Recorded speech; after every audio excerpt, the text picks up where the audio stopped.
I got plans. I got schemes. Thing podcaster says before he dies in a car crash. I have plans. My machinations. It's finally you will going know my way. of the things I have sown when I reap them. Nothing can stop my best year ever. Nothing. Nothing except for a really diligent detective with access to 23andMe. Flip the switch. Flip the switch, Igor. Throw my plans into action.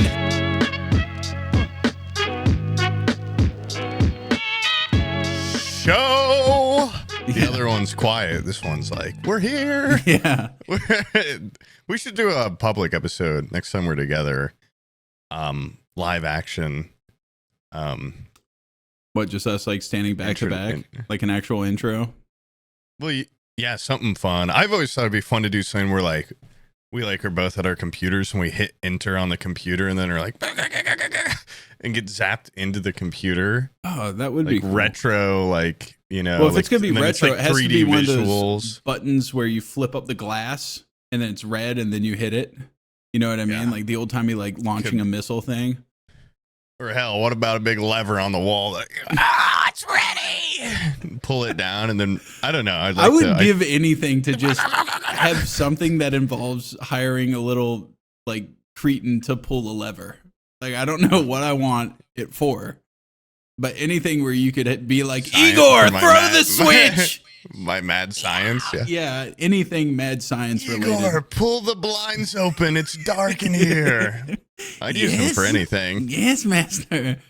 Yeah. Igor, start rubbing on it. Bounce, Igor, bounce. My cruel intentions. Yeah, I mean, it would. Do you think Frankenstein is a good guy or a bad guy for hiring a very obviously disabled guy as his henchman? Common misconception: Frankenstein's actually the monster. Oh, okay. And the doctor's and Frankenstein's Igor. Monster is the guy that makes Frankenstein's monster. That's why they call him the monster, because he's creating these cruel inventions. Yeah. So that is curious, though, right? Because we're getting into an era. Now let's get real. Of, more AI, more robotics. I don't know why I said that so weird. But, machines. Yeah. And we've talked on here about wanting robot, basically, servants and stuff and fighters. And there's something to be said, though, about a real flesh and blood cretin doing your work for you. Yeah.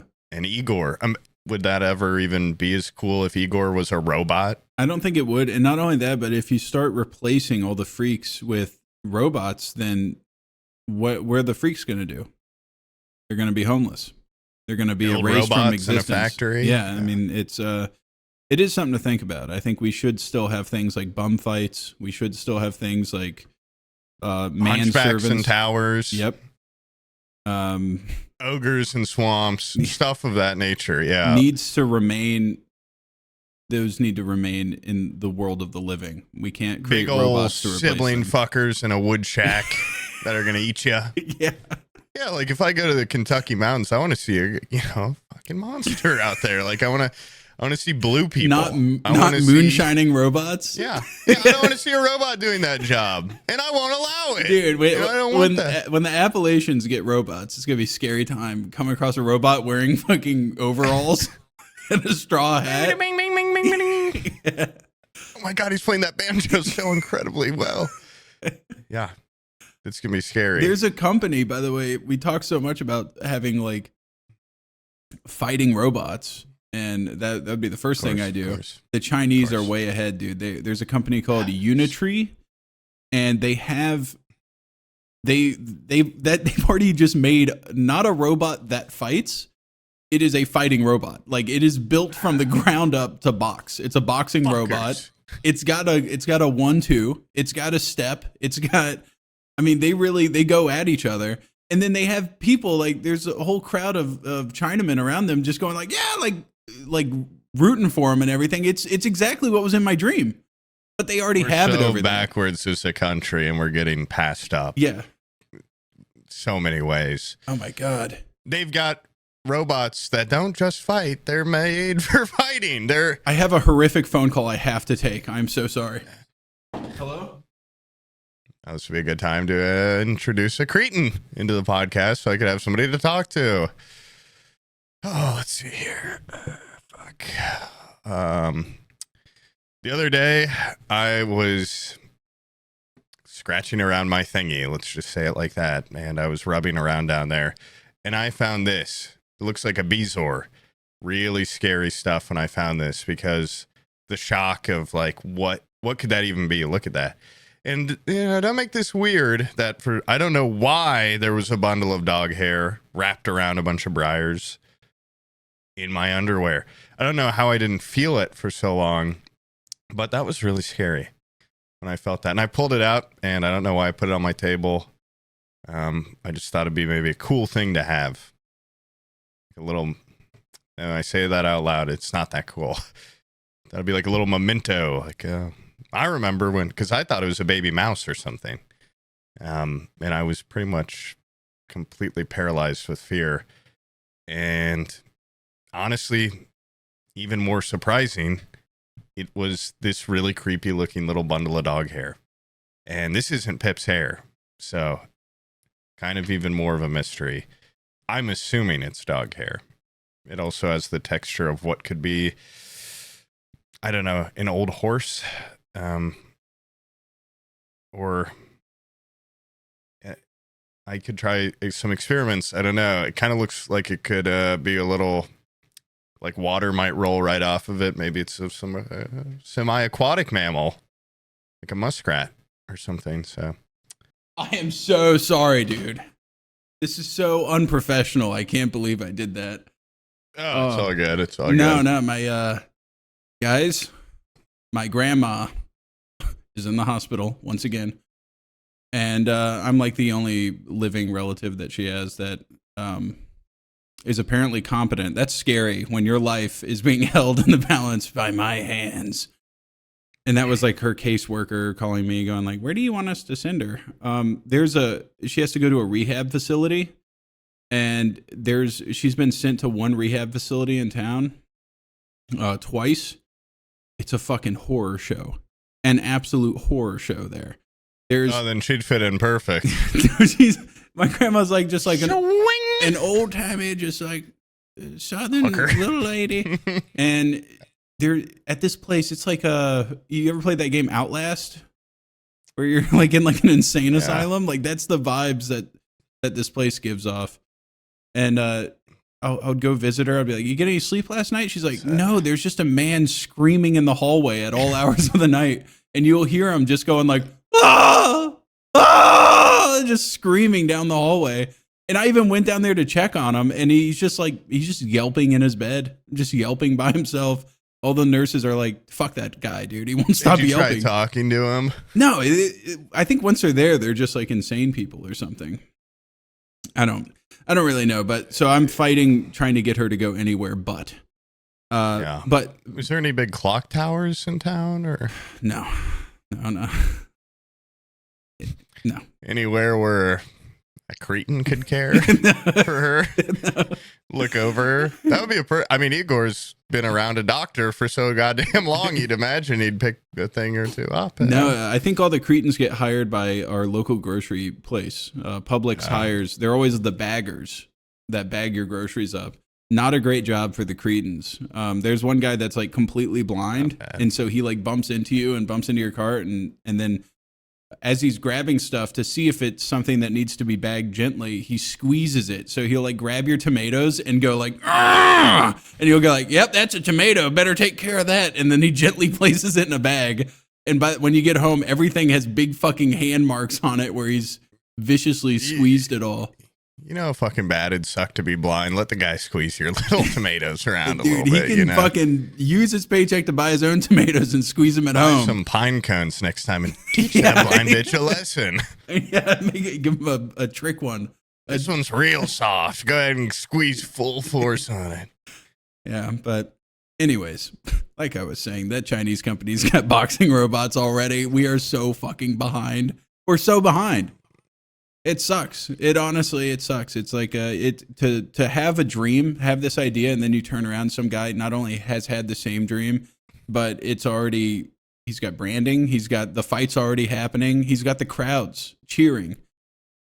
They're probably streets ahead on making a epic heist video too. They're probably already keying out. Yeah. Green screen. Probably. They're probably months ahead of schedule. I mean, I can't believe it. What's next? They're gonna have Cretans? Yeah. They're gonna have like Chinese Cretans that are doing stuff in clock towers. I mean, what's get real? Doctors making robots with the help of hunchbacks. I mean, what's happening to this world? It's pretty wild. Do you think if you're like a world-class surgeon, like, do you think you can have enough sway to be like, nah, my instruments get handed to me by this guy, and it's like a little Cretan guy? Do you think you can have that sway? Or it's like, oh, you want world-class brain surgeon? Well, you have to have my hunchback hand me scalpels and stuff. And be like, Igor, scapula! And he goes, yes. And he has a little tray. Nostradamus hands it to Igor, who hands it to a robot, who hands it to me. And if you want your brain fixed, I think you could have enough sway. Yeah. Especially if you're in a situation where it's like, the president's son needs brain surgery. We need the best guy ever. And it's like, well, I'm going to need my tools. Yeah. And my tools get passed to me by this evil little man. Yeah. That's always going like this. Yes, doctor. Yes. A perfect incision, doctor. Yes. Well, if he gets out of line, then I talk to my counsel, my like evil wizard, my guy in the big cloak to my left or right. Your Warlock. Scrupulous. Come, Igor, come. Have you played any of that Mage Arena? No, I haven't. Dude, that fucking game rocks. It looks like a really fun time for an hour. Is it more fun for longer? It's a fun time for an hour, but you can get multiple hour-long sessions out of it. Okay. You know what I mean? Like, yeah, I get that. After, it does get tiring. Yeah, for the truckers that don't have computers, Mage Arena is a game where you have a little spell book, and then in order to shoot like a fireball, you have to say fireball, and it does like voice recognition. And so, yeah, after an hour going like fireball and thunderbolt and all that shit, magic missile. Yeah, it does get kind of tiring, but next night after, maybe once a week. It's a good, and it's like $3. It's a perfect price point. $3. No, that's a good game. Almost half of a patron subscription. It is. Got to save my money to subscribe to this Patreon. I want to try it. Maybe, let me know sometime when you play. Well, let's not get ahead of ourselves. Okay, next topic. We also got, hey, you want to hear the greatest bit in the world that Olivia did? Yeah. She got in trouble for it, though. There's moments. You shouldn't punish that kind of stuff. But. I know, yeah, you really shouldn't. But there's moments sometimes where the kids do something really funny. Abby doesn't think it's funny, but as a parent, you do have to unify and kind of have like the image of a solid front. Yeah. And I was down here toiling away, and Abby goes, well, I hear like a retching noise upstairs, and then she screams at me to come upstairs and goes like, Sam, you need to come talk to Olivia. You need to talk to her. You need to straighten her out. And Abby looks like her face is so fucking pale. When I come upstairs, I'm like, oh God, something's happened. Olivia was crying because that was not the response that she was hoping for with this joke. She thought it was so funny. Yeah. But what she had done was she walked up to Abby and goes, hey, smell my finger. And apparently she had stuck her finger up her asshole. And Abby was in the middle of cooking dinner and went to go smell it. And it smelled immediately like shit. And it almost made her throw up. Because Abby really got a fucking full whiff. She went did a full whiff. And Olivia thought it was hilarious. And I had to pull her aside and go, look, that is super funny. That is like an awesome, funny bit. Crazy commitment to your bit there. Yeah. Stick your finger in your asshole and go, hey, smell this. That's funny. Okay. That's not only funny now, that's funny 20 years from now. That's timeless. It's timeless, honestly. And, but it's not something you can do, and it's not very ladylike, unfortunately. You might want to save that one. For boys. Yeah, save that one for me. Okay, I'll keep doing that one, but you can't do that anymore. And not only that, but I had to tell her that she's not really good about washing her hands. So that joke's not so funny because she does it and then just goes and plays on the video games and stuff and gets poop all over the controller. Christ, that's disgusting. Yeah. So maybe no more sticking your finger in your ass and making other people sniff it. But boy, that's fucking funny. But wow. Wow. We're going to talk about this for the rest of your life, but... You got Abby so good. How shocked were you when Abby told you that's what she had done? Did you keep your stone cold face or did you crack? No, I immediately laughed. And Abby said, don't laugh. You're encouraging it. I'm like, that's a funny joke. It's funny. Something a robot couldn't do. Yeah. Robot kid could never do that. Yep. Yeah, one of the many reasons why all of a sudden we're anti-robot on this show. Smell my gas hole. Yeah, it smells like gas. And I actually like that smell. So, but that's, I don't know. Being a parent sounds like a total chore. It is, dude. It fucking is. There's never a fucking dull moment. Ever. But, that's pretty disgusting. Yeah, it's also pretty gross. I mean, I don't know. I fear like I'm becoming like more of a, my parents always used to call me a germaphobe, but I'm like, I don't think I was really a germaphobe. I was just, a guy that just washed his hands or something. I didn't want to like touch the horse shit. And I feel like I'm getting worse again when I just see something really gross, like that bezoar that was in my balls and all these sorts of things. They just really ick me out. And I'd be really conflicted on like how funny that is to do to someone while they're cooking. Yeah. But also like, what if but you that's touched? That's also the perfect time because it's like that's the one time they don't want to smell a shitty finger is while they're cooking. I mean, nobody ever wants to smell one, but right when they're like thinking of, oh, I'm about to eat, I'm getting my tummy ready for food. Yeah, it's like perfect timing to go, hey, take a whiff of this, and it's a stinky finger. Yeah. You think she'll do it again? No, I think Abby's reaction was so violently angry that she's been scared from doing it for at least another week. At least one more week. Sad. Yeah. A little comedian died that day. Yep. A little prankster died. Yeah. Yes, mother. I will do the dishes, mother. You dulled the light. Yeah. You dulled the light in her eyes. She just grew up. Yeah. Well, also, like, not only that, but like the confusion. She asked me, she was like, I thought it was funny. That wasn't funny? And I was like, no, it was. It was. I'm not arguing with you there, Know your honey. audience. I can't emphasize enough. That's the lesson you should be teaching her. You need to know your audience. You pull that joke on me. You don't do that one to mom.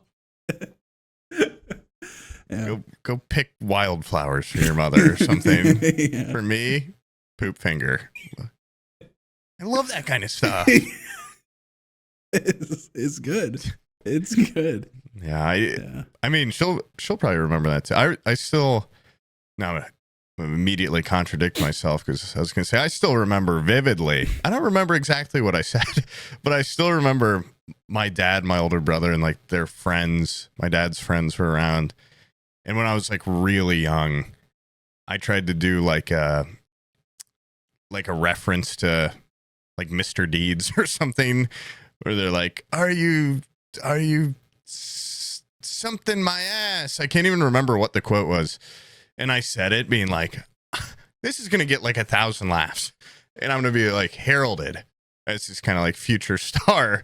And everyone just went quiet and there were laughs. But then my dad was like, he didn't know what to do, really.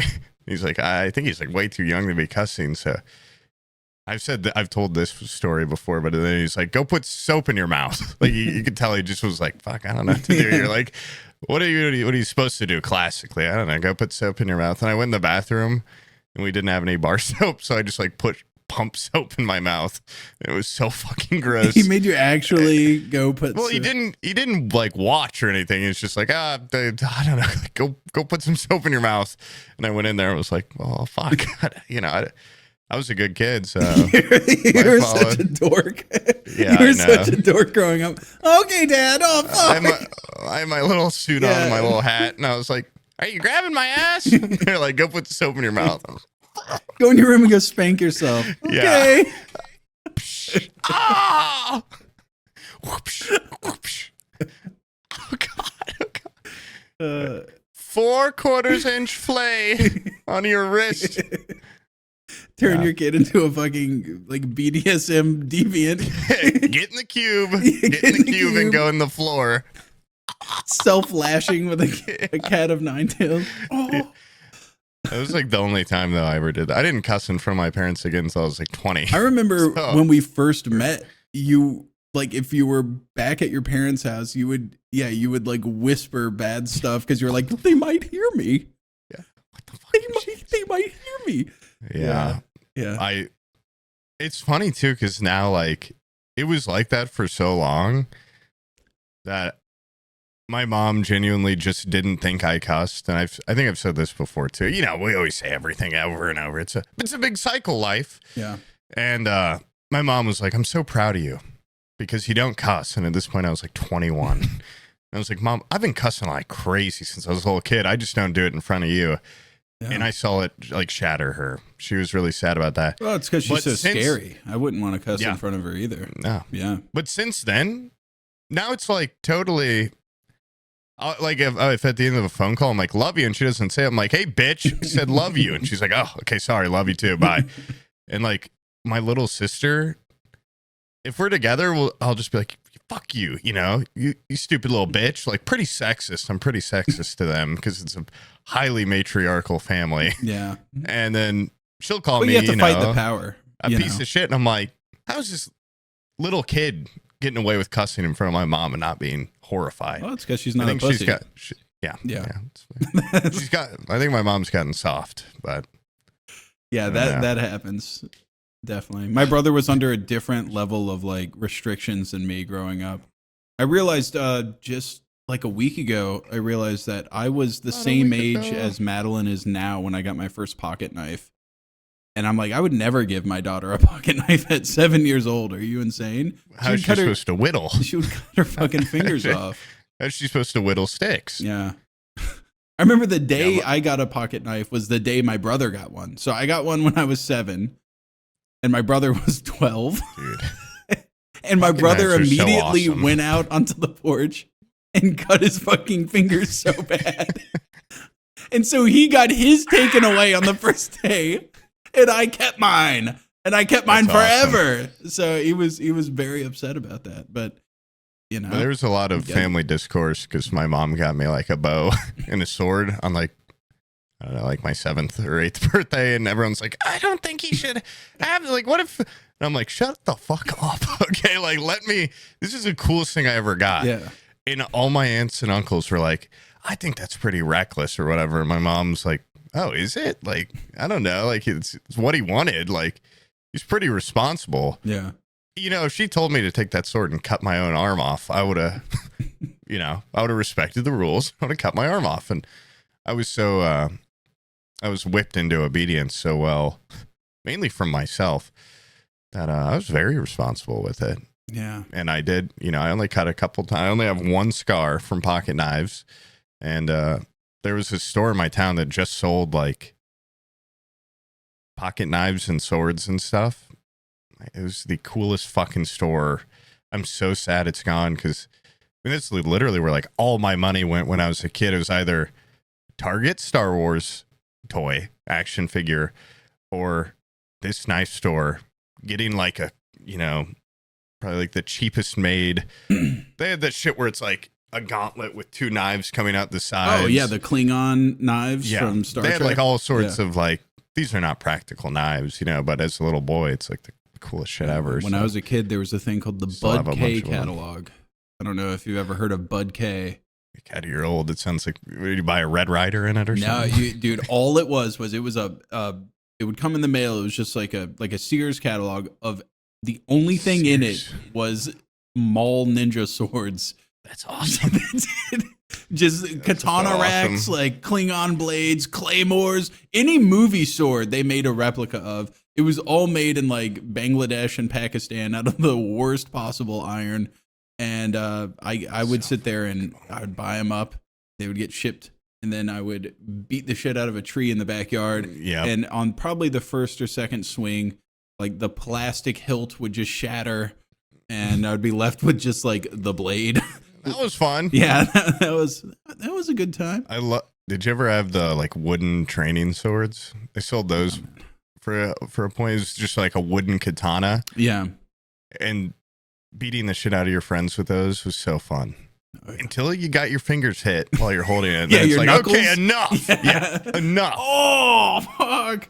Yeah. We a lot of tears. around here we have elephant ear plants. You guys don't have those up there, do you? I think that's more of like I a just tropical... found out this week that we have armadillos now. So we're getting all sorts of stuff. Are those like a new addition to the area? They're coming in. they're migrating. I saw like an infographic because my stepmom's been talking about, she thinks there's an armadillo in the yard for a while, and everyone's like, we don't have them. They're here. Sorry, you have elephant ears. Oh yeah, no, elephant ear. Like if you're a kid, that's like the perfect thing to chop up. Yeah, because there's not like bark on them anywhere, and it's My mom would always get so pissed because she had a beautiful elephant ear plant, and then I would go out there with my swords from Bud K and just mangle the shit out of it, and then it would grow back so quickly. But she'd be like, "Yeah, but I don't want it to look like shit for a month. For like a whole month, it just looks like shit until it all grows back." But that's the price it's the price you pay for giving me that goddamn catalog. I used to go out in the woods with my friends. One of those little swords. We'd chop like vines out of trees, like cut the bottom. It's not like then you give a little test and swing around on it. Yeah. And we'd do, I was like half a year older than a lot of my friends, and then like a year younger than a lot of the other ones. But when I was around the younger guys, we'd play Indiana Jones. I'd be Indiana Jones. They'd be Short Round. Or we play Batman and Robin. I'm Batman, okay, because I'm slightly older. You guys get to be the Oracle or whatever, get in a wheelchair. You get to be Robin. And I love playing Indiana Jones. It was awesome. I didn't really know much about the movies, except when you swing on a vine, you're like Indiana Jones. That's all I wanted as a kid, was to just have that, where you have like other kids to play with. I was the youngest person in my neighborhood by 5 years. So you're just like annoying. Yeah, I was just nuisance. I was just always by myself, and so my version IGOR. Of that, I was there, Igor. My version of that, of like playing outside, doing like shitty role playing, was we used to go to the army surplus store, and I would just buy up stuff at the army surplus store, and I got the face paint, and I would just be at my grandparents', and they had a creek behind their house. And I would just like do the full like Rambo face paint, look like I was in the movie Predator, and then I would put on my army surplus like army outfit and my kit with all my little utensils, and then I would just go out in the creek and just try to like camouflage myself out there in the creek. And then one time I didn't have shoes on, I stepped on a broken bottle and lacerated my foot open, and then I would just be out there going like, "Help, Grandma, help!" And they went out there and they couldn't find me because I was so damn camouflaged. Help me up over here! I hear you, but I don't see you. Help! Yeah. Step right on you. You have the life of, like, I think if you and Abby didn't meet, you could have been like a shooter or something. Like you have. I never had anybody growing up. I go down to the army surplus store. Those were my friends. Yeah. I buy up old gear. Yeah. My camo was my war paint. Yeah. My rifle was my best friend. Yeah, you could have turned out a lot worse. I could have. Yeah. I could have been somebody you remembered. I could have been in the newspapers. Instead, I just ended up washed up on YouTube. Nobody. We're going to get you to the Streamer Awards. We're going to get you remembered. Guys, come on. Can we get Sam to the Streamer Awards this year? Dude, there's no chance any of us would ever make it to the Streamies. Have you ever seen those things? Like the people that win them are just like, they're a lot more popular. Yeah. And they have a different, they have a whole different brand of content. It's like a Cretan category. Yeah, there's not a Cretan category at the Streamies. That would be pretty cool. I bet Igor would win that too. Yeah. If we get into that category, we're not fucking disfigured enough to win it, which sucks. So we have no choice. Get more normie, make more normie streams, That's the only option. Get more weird. Yeah. Get more disfigured. That's true. Yeah, I need to have like a Vanilla Sky moment where I get so disfigured I need to make like a latex mask to wear. Reverse Vanilla Sky moment where I'm a monster and I Get into a crash. get a bunch of work done. Yeah. Look better. Handsome Squidward myself. Yeah. We'll try both. You go that route. I'll go. I'll try to become Reverse Vanilla Sky. You get into a horrible crash and become a monster. You'll become my Igor. Yeah. I'll take good care of you. But you want to talk about Battlefield 6, the biggest game ever out right now? Okay. Now transitioning to Battlefield 6 talk. Okay. Boom, boom, boom, boom, boom, boom, boom, boom, boom, boom. Yeah. Guys, it's pretty good. I think by the time this comes out, the consensus is going to be out. People are going to be like, it's pretty good. It's pretty good. Things I don't like. What the fuck is with the woke bullshit? Yes. No, this particular, what is it, like the previous Battlefields? People would just be like, there's a black guy in the game. And they would just be upset about it. And like, I'm boycotting this woke bullshit. Personally, I was talking with like Stalt and Dugo about this a couple days ago. I wish we could go back to Rainbow Six Vegas 2 days where you could just customize every facet of your character. Do you remember it? Did you ever play that game? I did. It was a really good game. Yeah, you could face scan yourself with your webcam. I did not know that. And I never did that. Yeah, and just put your own face on your guy. You could, change your shoulder armor, your arm armor, your gloves, hand armor. I think they actually they had like shoulders, forearm, glove. Like you could do every like bit of your armor. You could customize more microtransactions is what you're saying you want. No. I'm not saying that. It would be things that you unlock as you go. Oh. They would of course put microtransactions in there, but like why not? Why can't you customize your guy and make him look fucking cool? Now it's why can't he be Peter Griffin? That's what you're saying. Pickle Rick. It would be cool because sometimes it's hard to tell like who's a friend and who's a foe in that game. Yeah. So I was saying yesterday, I don't think it's good with Call of Duty where it's like, oh, look, Nicki Minaj and Peter Griffin. But if the whole team was Peter Griffin and the whole enemy team was Homer Simpson. What happened to just putting a green dot over your teammates' names and then everybody else doesn't have anything? So if they don't have a green dot, you kill them. There are dots in this game, but sometimes I get confused. Still. We'll go to the settings and jack the opacity up for that. Okay. And then you should turn be fine. on War Tapes audio? No, I didn't. There's an audio setting that makes it sound more like you're in war. Oh, really? Pretty cool. No, I didn't do that. It just makes the bullets louder or something. I don't know. It started to hurt my ears, but it's pretty cool. You know what my biggest gripe with that game is there's no what happened to VoIP? What happened to? Oh yeah, I know. What like full team VoIP? Yeah. You can VoIP in just your squad. Just my squad. What, my friends? Yeah, I could already talk to my friends on Discord. Yeah. I want to scream at the guy that I know is through the doorway I'm shooting through. When you're losing an objective and nobody's paying attention. Yeah, I should be able to scream. Yell. And that is annoying. Bullshit. It's bullshit. And I don't like that at all. And you know what the worst thing Battlefield's ever done? Not the worst thing they've ever done, but their consistent bad thing across every single title is why can't I fucking play with more than 4 people? How hard is it to get a crew of like 8 to 10 people in one game?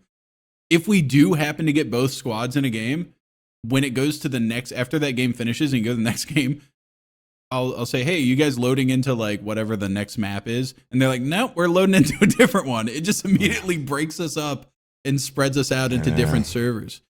They've always sucked at matchmaking and stuff, but once you're in it, game's pretty good.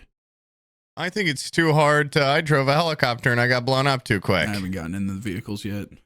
They're scary. I was begging because I played like 10 matches on just one map, and I was like, I want the big map with the jets and the helicopters. And maybe it's always been like this.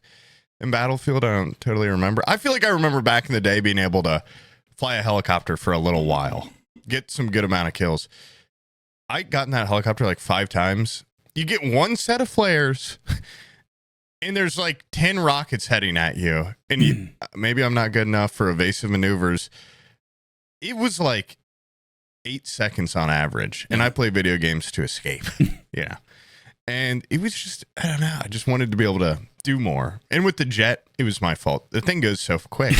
I hit the mountain both times and just flew out. Am I crazy? But Battlefield's supposed to be big maps. These are even the ones that are outdoors. These maps are tiny. They're tiny. Yeah, as a jet, you have like a 4-second flyover time before you have to turn around. I have seen more jets just careening into the mountainside and into the ground than I have actually flying around. I think people have complained about maybe on the last one, like the maps being too big, but it's like, I'd take a couple huge ass maps. Like, when has anybody complained about a Battlefield map being too big? I'm just kind of making shit up. I don't know. I think a lot of people complained about that, so that's why they're all so small. Like the last Call of Duty came out, I was like, every single map is tiny. I'm like, oh, well, when Battlefield comes out, Battlefield's known for having bigger maps. I'll enjoy this. I feel like these are Call of Duty size maps, and I feel so confined. And boy, they took that criticism to heart about, I think like people would talk about like Bad Company 2 and Battlefield 3, where they're like, oh, you can go into a building and put the explosives on like the support areas of a building and just bring down the entire building. It's so much fun. What happened to that level of destruction with Battlefield 1 and Battlefield, but like as it went up, I forget, they've had so many weird titles. Yeah. 2042. And so this one, they're like, oh, you want shit to blow up and get destroyed? Okay. They added destruction to this one that I have never seen before in a video game. Like, if you shotgun a vending machine, it blows up into 1,000 pieces. I've had buildings collapse on me. I've had like cars blow up and a car door comes flying across the screen. There's a lot of destruction. Everything gets now blown I'm going to be the other guy. Oh, you're going to disagree? Okay. I think on the map, the orange map with, there's jet map, there's blue building map, and there's orange buildings map. In the orange one, I don't know. I mean, there is a lot of destruction, but I kind of wish, because there's a lot of walls that just you can't blow up. And when I first started playing, I'm like, I heard the destruction's back. Like, I'm going to blow up my own doorway.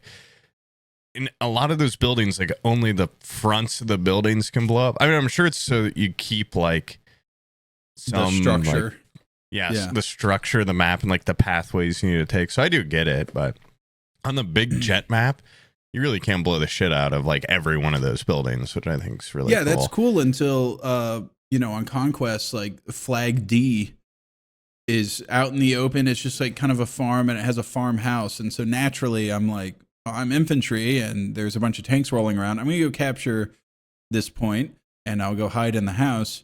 And then the tank rolls through and literally just levels the entire house. So there's nowhere to hide. It's just a field. It's cool. That. Super cool. But have you tried Breakthrough yet? That's like it used to be Rush. I don't know why they changed the name of it. Breakthrough. Yeah.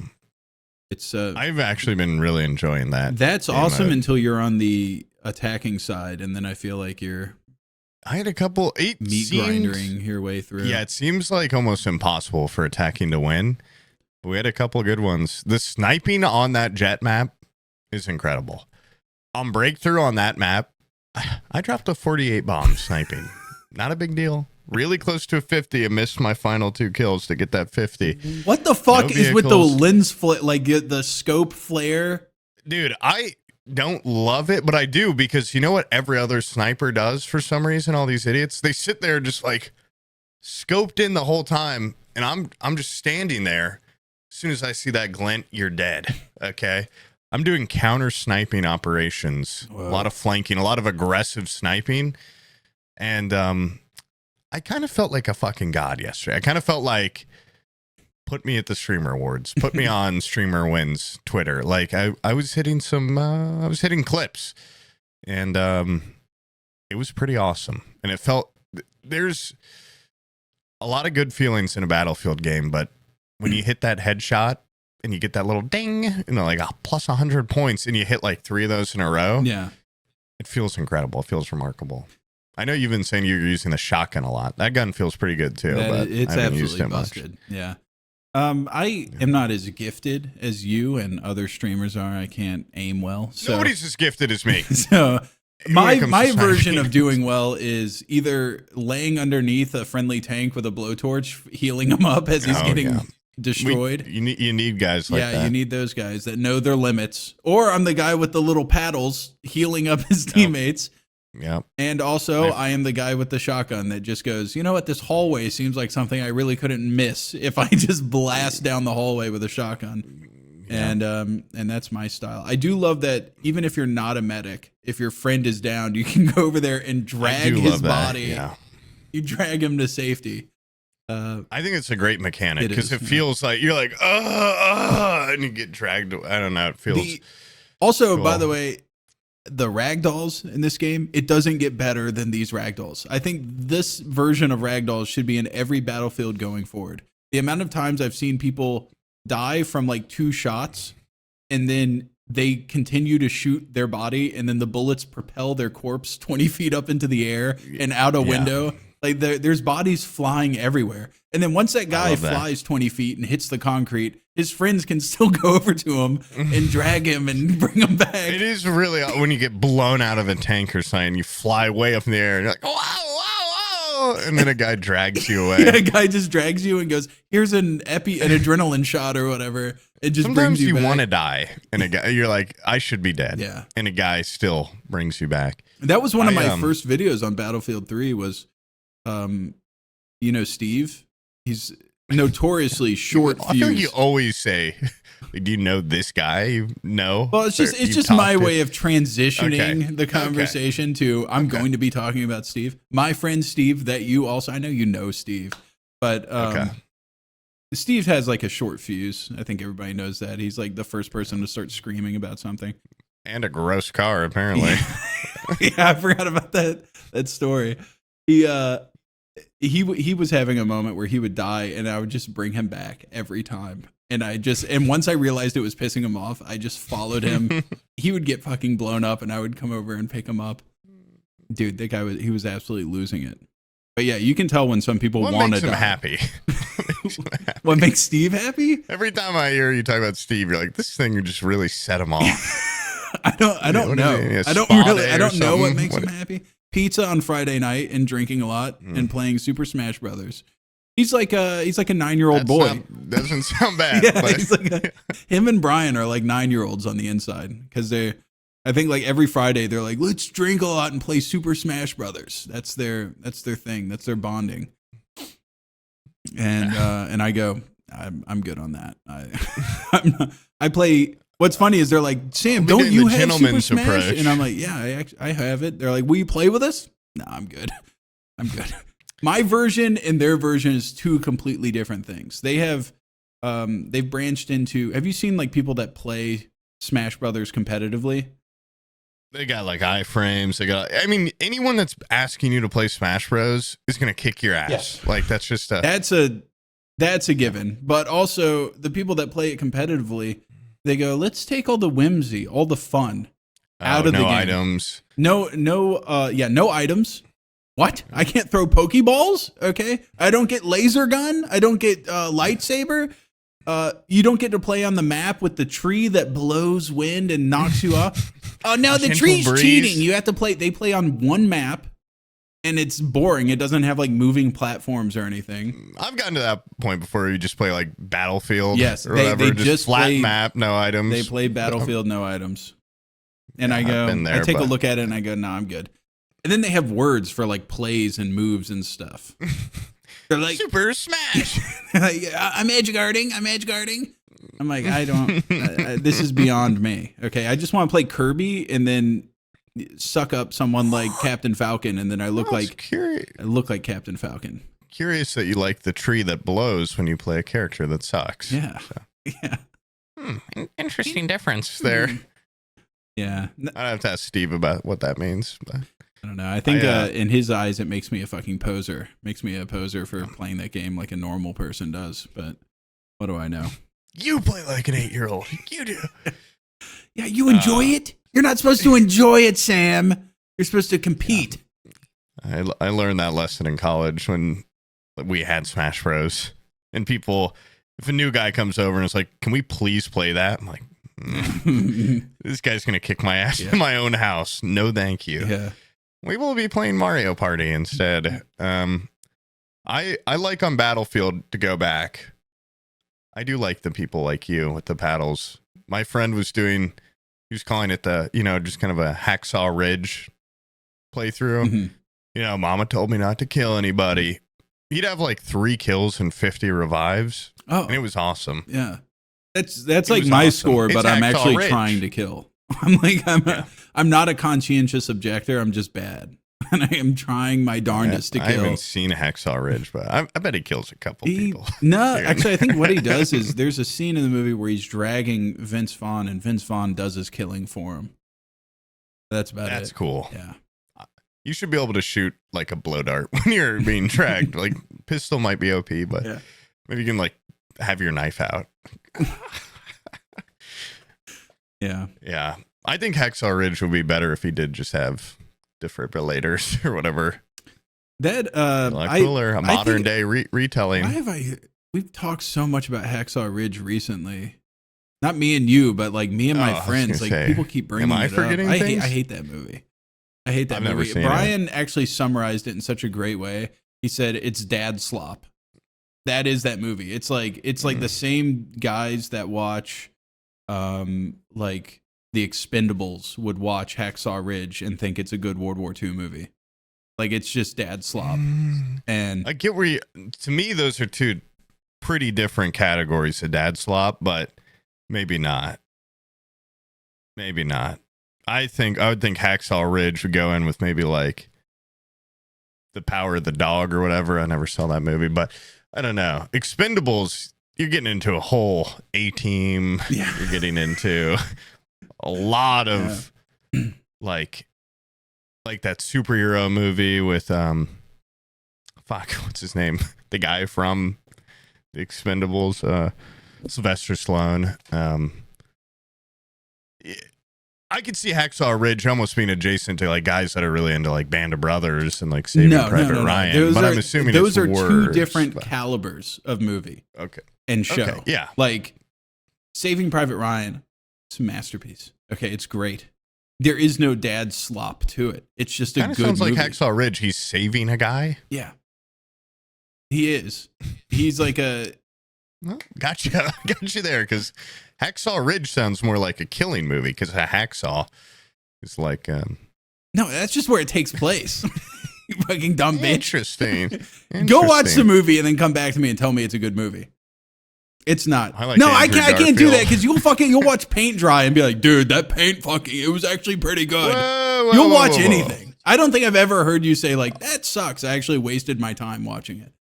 I want to hear a negative movie opinion. What's a movie you've watched where you're like, that was a waste of my time, I hated it, and I hate the guy that makes it? Speaking of Andrew Garfield, The Amazing Spider-Man 2. I watched that in theaters, and I really didn't enjoy it. Let's see. I actually hate a lot of movies, but I can also turn my brain down to such a level that I can enjoy a lot of slop for what it is. I'll probably watch the new War of the Worlds and like it. But not in a way of like, that's a good movie, but in like, well, that movie was horrible. I liked it. I haven't seen a single clip where Ice-T is away from his computer. Or Ice Cube. First off, his name's Ice Cube. But no, the whole movie takes place on his like computer. Okay. That's an awesome remake. I think it was filmed during COVID. That's a great. What, 5 years ago? It was filmed 5 years ago? It was supposed to have a theatrical release, I'm pretty sure. What the fuck? You know what the crazy thing is, too? I don't even think it's... They just start remaking great movies in that same fashion, where it's like 12 Angry Men, but it's on a Zoom call. Like, everybody's like... God damn it! I'm so angry.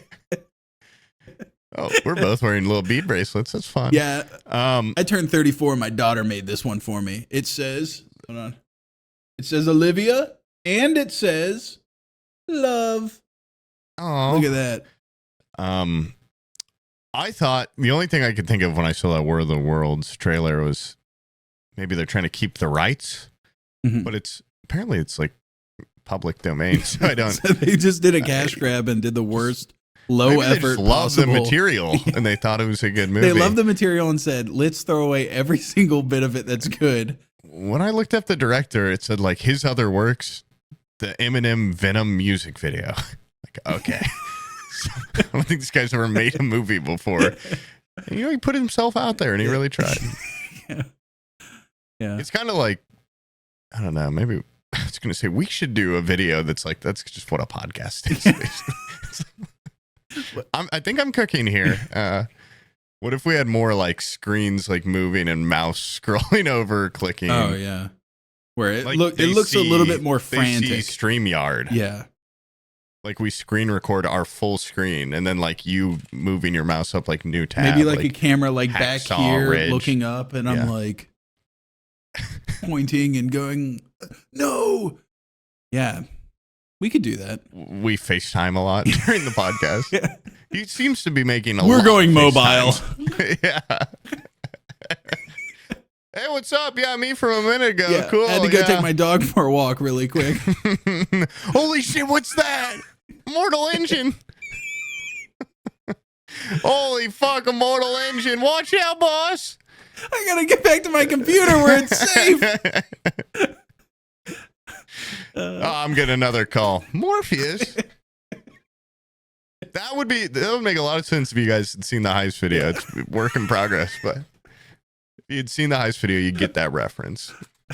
But there's a lot of Mortal Engines. Yeah. And I don't think either of us have seen Mortal Engines. Have you seen the movie? I downloaded it and I was like mid-edit on a scene and I'm like, I have the movie downloaded and I'm sitting there like thumbing through it. I'm like, this movie kind of looks like it's pretty good actually. It's well made, bad movie, if that makes sense. Like you could tell they dumped a lot of money into like Hacksaw Ridge, the visuals and everything, and yeah. You know what's weird about Hacksaw Ridge? To go back to that, I'm pretty sure Vince Vaughn is the drill instructor, and then when they go into like battle later, he's just like their unit leader, like he follows them. That'd be like Full Metal Jacket if like the drill sergeant's just like, okay, and now I'm leading you fucking pussies into battle too. All right, come on. And it's Charge. I'm like, why is this guy fucking still here? Yeah, it's just or if like Drill Bit Taylor went into battle. Yeah, it's just But what do I know about military stuff? I'm just a general. So what are your thoughts on the Avatar movies as incredible effort? But movies, but just that's not dad slop. That's like family slop. It's just like really a complete. When the first one came out, it changed the world. It did. Okay, it did. I watched that in theaters like 4 times. Yeah, and I was blown away. I actually learned a little bit of Na'vi, and you're the only kid that learned that bothered tattooed on my back. You're the only one that bothered to learn Na'vi. Well, I speak a little Elvish and Simish as well, but and then the second one came out, and I remember watching that and thinking, I don't even know how much I like that, but wow, he did it again visually.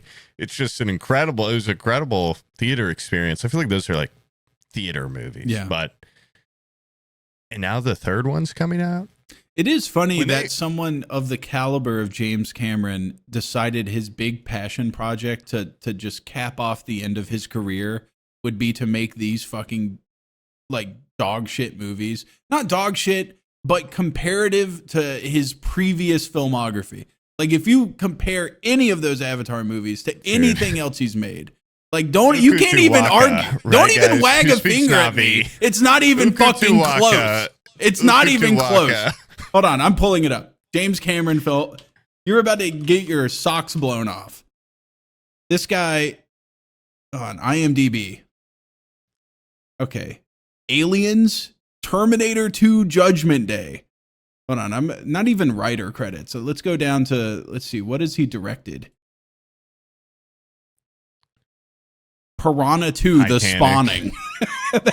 that's okay, so Terminator, Aliens, The Abyss, Terminator 2, Judgment Day, True Lies, Titanic. Come on. And then I don't think it's like really that crazy of a career change. The guy likes the water.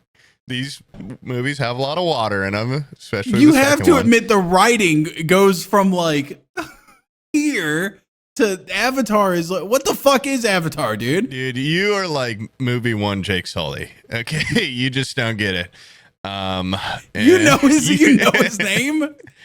Everyone knows Jake Sully. Nobody knows fucking Jake Sully. I just call him Wheels, the wheelchair guy from the first one. Is he in the second one? Have you even seen the second no, one? I haven't. Oh, No. This guy's talking big talk. I'm for a guy talking that big hasn't seen fucking movie talk, two. dude. It's honestly better than the first. Really? Yeah, and the visuals are incredible. You really feel like there's a place out there with like these big ass blue people, and that they're all connected through the tree. Yeah. And the water, oh my God. What is that, real water? Like, it's so good looking, the water. And the sea creatures. And now the third one's about to come out, and it's looking like there's going to be some fire. And I do think that's also kind of funny that it's called Avatar, and now there's like movie-themed elemental, like water, fire. There's going to be like an air one. It's, I guess, the first, Earth. And it's kind of like Last Airbender, which is like one of the better animated shows ever. That reminds me of, that the book of Boba Fett or whatever. I've only seen one YouTube clip, and it's just Boba Fett wandering around the desert. He's made an alliance with the Sand People, and he's like, "We need to get the spice." And I'm like, "Is this Dune? Is this like a Dune ripoff?" It looks like Dune, and nobody in the comments had anything to say about, wow, this reminds me of Dune. I'm like, am I taking crazy pills? But I think it would be funny if Avatar did just transition to being Avatar. Jake Sully, you have to use all the elements. Jake Sully, I have a great tattoo idea. Big blue arrow on your forehead. You have to beat the Earth military. The Fire Nation. The fire that uses fire to destroy. They are going to be fighting the Fire Nation of Na'vi in the next one.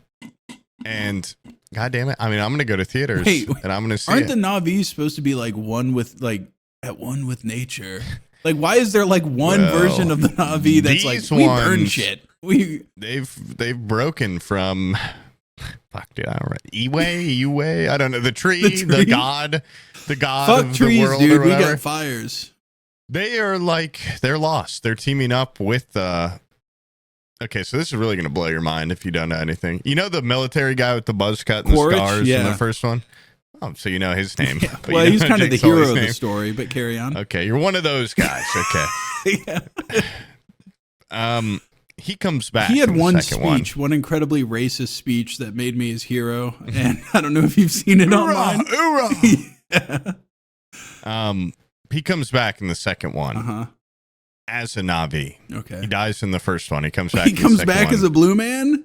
He's a blue man now. He's still like, he has a whole band of like mercenary, military guys. And they're all Na'vi now, but they wear like sunglasses and like bulletproof vests and shit. It's kind of awesome. Like, I think one of them's got like a buzz cut. They're wearing Oakleys? They're Na'vi wearing Oakleys? Have you not seen any? I got to show you this. Na'vi They with do sunglasses. their fucking tail link with a Humvee. They just fucking use that as the key to turn it on. Look at this guy. There's a real guy in it. What are you sending it to me? Oh, okay. He's got Oakleys on, dude. He does. I think those are literally Oakleys. That's awesome. And they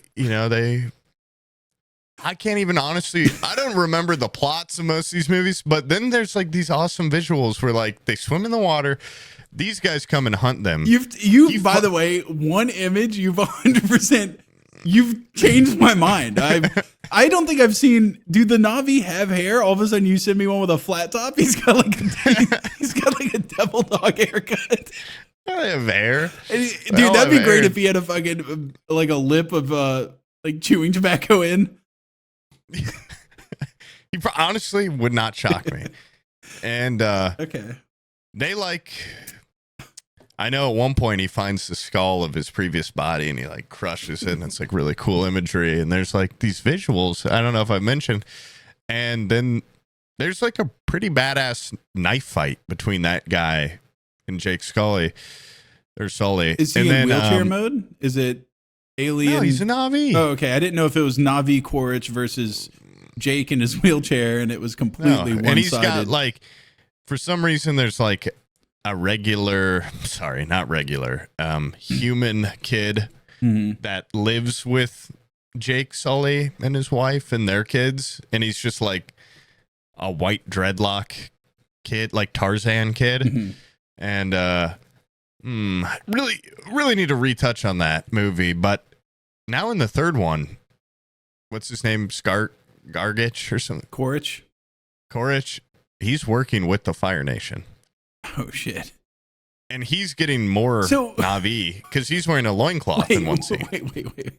So, guy that is so anti-Na'vi and is there for the unobtainium, coolest metal name of all time. Yeah. He then becomes a Na'vi, and then now is turned around, and he's like are in a Na'vi them? body, and you're like, holy shit, I can jump like 6 feet in the air, and I can like ride dragons. Yeah. It's probably hard to go back. Once you bang a Na'vi. Is he like anti-human? Do you think he's kind of like, do you think he Quaritch? Yeah, Quaritch. No, he's like the most human alien ever. Oh, okay. I'm not gonna lie, I don't know why he's working with the Na'vi now. There might be a mystery. Yeah. I think, it's like the enemy of my enemy. Yeah. The fire I didn't know ones, if it was like, they're crazy. If it was like an extremist mindset, like I feel like a lot of neo-Nazis nowadays, if they were born black, they would be like, I'd be a Black Panther. Like, I'm just an extremist at heart, just whatever side I'm born on, I didn't know if he was like an extremist and then became a Na'vi, and then he's like, fuck it. Now I'm like bad, evil guy for the Na'vi, Yeah, I don't know if he'd be like, I don't know if even what you said before is right, or if what he's doing I think I'm right there. I'm right there. Some people just want to be an underdog, Some people just want to fight an impossible fight. Okay. Yeah, I think he still like hates Jake Sully and his family. Oh, okay. And I don't. Or does he hate humanity? Fuck. I'm not gonna lie. Most of the movie, I was just kind of more like, "Wow, that looks really good." I don't so much remember the plot. That's why these movies. Now that I've turned it around and I'm a huge Avatar fanboy. That's why they're so deep. You call the guy with the buzz cut. Now that I've seen a fucking Na'vi wearing some pit vipers and having a flat top. Yeah. It was cool. I remember in theater, people clapped. Now I'm conflicted because I hate aliens, but that alien looks pretty fresh, and they're conflicted too. I think he's like, holy shit, I look awesome right now, but I don't want to be in this skin. And I'm not gonna lie, I don't know how he's alive in the second one. What if Quaritch had a micro and then he turned into a Na'vi and he was hogged out, and so now he's like, I will do anything to stay in this body. I will fucking do whatever it takes to stay a Na'vi. There's planets for the Na'vi. Go home, get your oil somewhere else. I all of a sudden hate humanity. That shit's fucking lame. Wait. Oh, everybody calm the fuck down. Slow down. For reasons I can't disclose. I am actually now like really pro Na'vi for no reason. But yeah, I gotta watch these now. Awesome. I gotta watch these. I would just start with the second. You remember the first. There's like, well, I'm gonna start with whichever one has flat top Oakley's Na'vi guy. That would be 2. And they, it's cool too because like they're Na'vi now. They don't take advantage, I don't think, of like any into like, you don't have to wear all those clothes. You can run around on the treetops. Yeah. And they're still just using gun. I mean, I guess why would you not use a gun? Yeah. But you can tell they're very much like military dudes that just got a blue 8-foot tall body. Well, yeah, because of the haircut. They very You need obviously. that hair to link up with your horses or Well, whatever. these guys went down to the fucking Great Clips and said, "Fuck me up." Honestly, I'm not gonna Fuck let me that up for haircut looks $7. edited. Like, I don't know if he has. I've got to see. Does he actually have that The hair? hair does kind of look like that. Looks like that might be a filter. Is that in the movie? Well, you know, it's hard to tell because one of them's definitely bald, but I think Korich still has like his hair. But I'm seeing this other picture of this one that's kind of got like a, I don't know, what would you call this? Like kind of like monk, like Kung Fu monk, Yeah. bald with long braid. Yeah, it's a Shaolin Yeah, monk. Shaolin monk. And I mean, he looks cool. He looks like he's got that like blue tiger camo on Yeah. from Call of Duty. That's way cool. Why do humans only come in like just base colors? It's kind of bullshit. We should get some patterns. Tigers got patterns. Leopards got patterns. If you have any pattern on your skin, all of a sudden it's what? It's not alopecia. What's the one where you have like? Is it alopecia where you get like patches? No, alopecia is where you lose hair. Yeah. What's the one where you have like patches of skin? It's like a pigmentation. Michael thing. Jackson had it. Yeah. Right.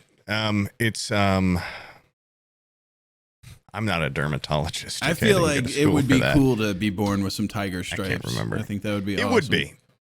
It would be. Yeah. And I think you could get tattoos that kind of emulate that, which would be pretty It's cool. Costly and painful. I just want to be born with it. Yeah. I Is want it 6 just me, nipples, or is Quaritch but- also look suspiciously like the bad guy from Toy Soldiers? Remember that? Oh, yeah. That fucking Of course. movie? Yeah. Yeah, God, And what's I can't weird is remember in his that name, but- movie, I also rooted for him too, because I thought the good guys were fucking losers. They were just like the Orgonauts or whatever they were called. No, I'm sorry, it's an action figure that smokes a cigar. There's nothing cooler than that. He's basically Tiny Quaritch in that movie.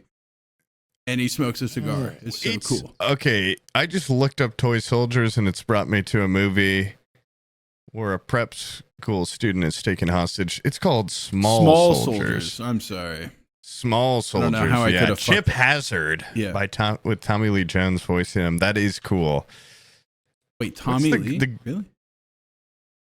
Dude, he's even What's- that looks exactly like the bad guy from Avatar. What's the good guy's name in that? It's like, it's something, the like little like dog guy. I don't know. I have no idea. But what a lineup of toys. The Gorgonites. Yeah, the Gorgonauts or whatever. Gorgonites. Archer. I guess his name's just Archer. I thought his name was something crazy. No. Yeah. He does look a lot like him. James Cameron's a hack. He took Small Soldiers and Dances with Wolves. Turned it into a full blockbuster movie. That made $1 billion goddamn dollars. Yeah. Man. It's a good movie though. They're both good movies, Small Soldiers and Avatar too. Yeah. But yeah, I'm pretty excited for that. I don't remember why we started on that, but there's something About the third there. one. The third one's Something coming about out. the third one. And you're going to go There's see supposed it. to be like 6 of them. What? And when they said that years ago, I was like, that's impossible because it took like 10 years for the second one to come out. They're already done with 3. 4, I mean, James Cameron's going to do these until he's dead. Yeah. He's old. Yeah, this is the end of his But- career. I hope he makes it through because I don't even know who If could it take gets up to the mantle. the point where he's like George R.R. Martin and he's like, I haven't finished it, but I have the story completed in my mind, and then he dies, I don't think anybody's going to be like, no, we needed you to finish the writing for Avatar 6. Nobody. There's some diehard Avatar fans out there. Have you been to Avatar World No. at whatever theme park They that is made, in Florida? they made an Avatar theme park? Dude, it's fucking crazy. What is that in Disney? It would have to be Disney, I would think. Avatar Park in Disney. It's nuts. Pandora, the world of Avatar. I went there. It was at a time when Avatar wasn't even cool, which you could argue was any time that wasn't like 2012 or whatever. Yeah. But I went there before the second one came out. They have like the big floating rocks around, kind of. They have a ride. It's like the ride of the Banshees where you get like hooked up and shot around through Pandora. It was like one of the better rides there. It was pretty badass. I you know what? I'm getting to a point. This is what every parent dreads. It's the point where Disney time. Yeah, I have to bring my kids to Disney. It has to happen. While you live in Florida, you might as yeah, because well. getting tickets out of state, they have two different pricing things. It's like going to a university. Like out of state, I didn't know that. Costs way more than if you live here. And I have to do it before I leave. I don't want to do it. I'm going to have to look at statistically the most dead time to go, and then I'm going to go. And even then, it's going to be fucking horrific. I know it, but you just get some fast passes. He'll be fine. You know? Dude, I've heard of people even with the fast pass, like waiting an hour in a line. No, I refuse. I went like 5 years ago, 6 years ago. I don't remember, and it wasn't that bad. The lines. Have you ever even tried waiting 10 minutes for food with a kid? They don't get the concept of waiting. They're just they're like, why are we standing here? And it's like, dude, like we have to wait for. I was just at a food truck yesterday, and I was like, I ordered a quesadilla for them, and they were like, why can't we go? I'm like, they're literally just melting cheese on a fucking tortilla, folding it over, and giving it to us. You can wait 4 minutes, and for a kid, that 4 minutes, that's an eternity. And so, what I really don't want, which this is every dad in the history of bringing their family on a family vacation, is you spend the money, you take the time, you do the effort, and then they go, they complain the whole time. Are you kidding me? But you're not waiting in a food truck line. You're waiting in goddamn Disney World, and there's so much visual stimulus that I feel you would hope your kid would just be like, look at that, look at that. Yeah. And like, there's like people in costume walking by and stuff. I mean, I don't like waiting in line. I wouldn't go if I wasn't made to go. Yeah. But it was the Star Wars world. It was cool. Oh yeah. Now, what I need to do is I need to do a crash course of what all is there, and then I need to show them, like, because they're not going to care about going to Star Wars world if they haven't seen Star Wars. So I have to show them. Still might get a kick out of it. I have to show them Star Wars before we go. I have to show them Avatar before we go. Because I've been showing them shit that they don't make theme parks about. This morning we watched Coneheads. They don't have a Conehead. Like they should. They should. Dude, if they had a Conehead theme park where you could get a fucking latex Conehead, that would be awesome. Where you play putt-putt with the big old monster or whatever. With the Gorthak. Yeah. That movie, by the way, guys, check it out. If you have kids, you can watch it. It's PG, and there's funny adult gags that kids don't like that pick movie. Up on. And I thought the daughter Conehead was super hot when I was a child. Yeah. There's a scene where he's chewing bubble gum, and then it turns out when he goes to blow a bubble, he offers Sinbad some bubble gum, and it turns out he's chewing on a condom, and then he blows it up like a balloon. And me and Abby thought that was so funny, and my kids were like, he's chewing a balloon like it's bubblegum. We're like, yes, a balloon, yes. Stupid kids. No, actually, that's a condom that you use. No. But, yeah, Coneheads rules. Yeah. Bring back Coneheads. Yeah. I didn't know that was like an SNL thing. Oh, yeah, it's a Lorne Michaels production, dude. And go look at the cast. The cast is huge. It's got Jason Alexander in it. It's got Michael Richards in it. It's got Chris Farley, David Spade. It's got Michael Keaton. Michael Keaton's in there. Yeah, like everybody from SNL. Adam Sandler's in there. And then, of course, Dan Aykroyd. But it's a star-studded cast. That's a funny movie, man. That's a good movie.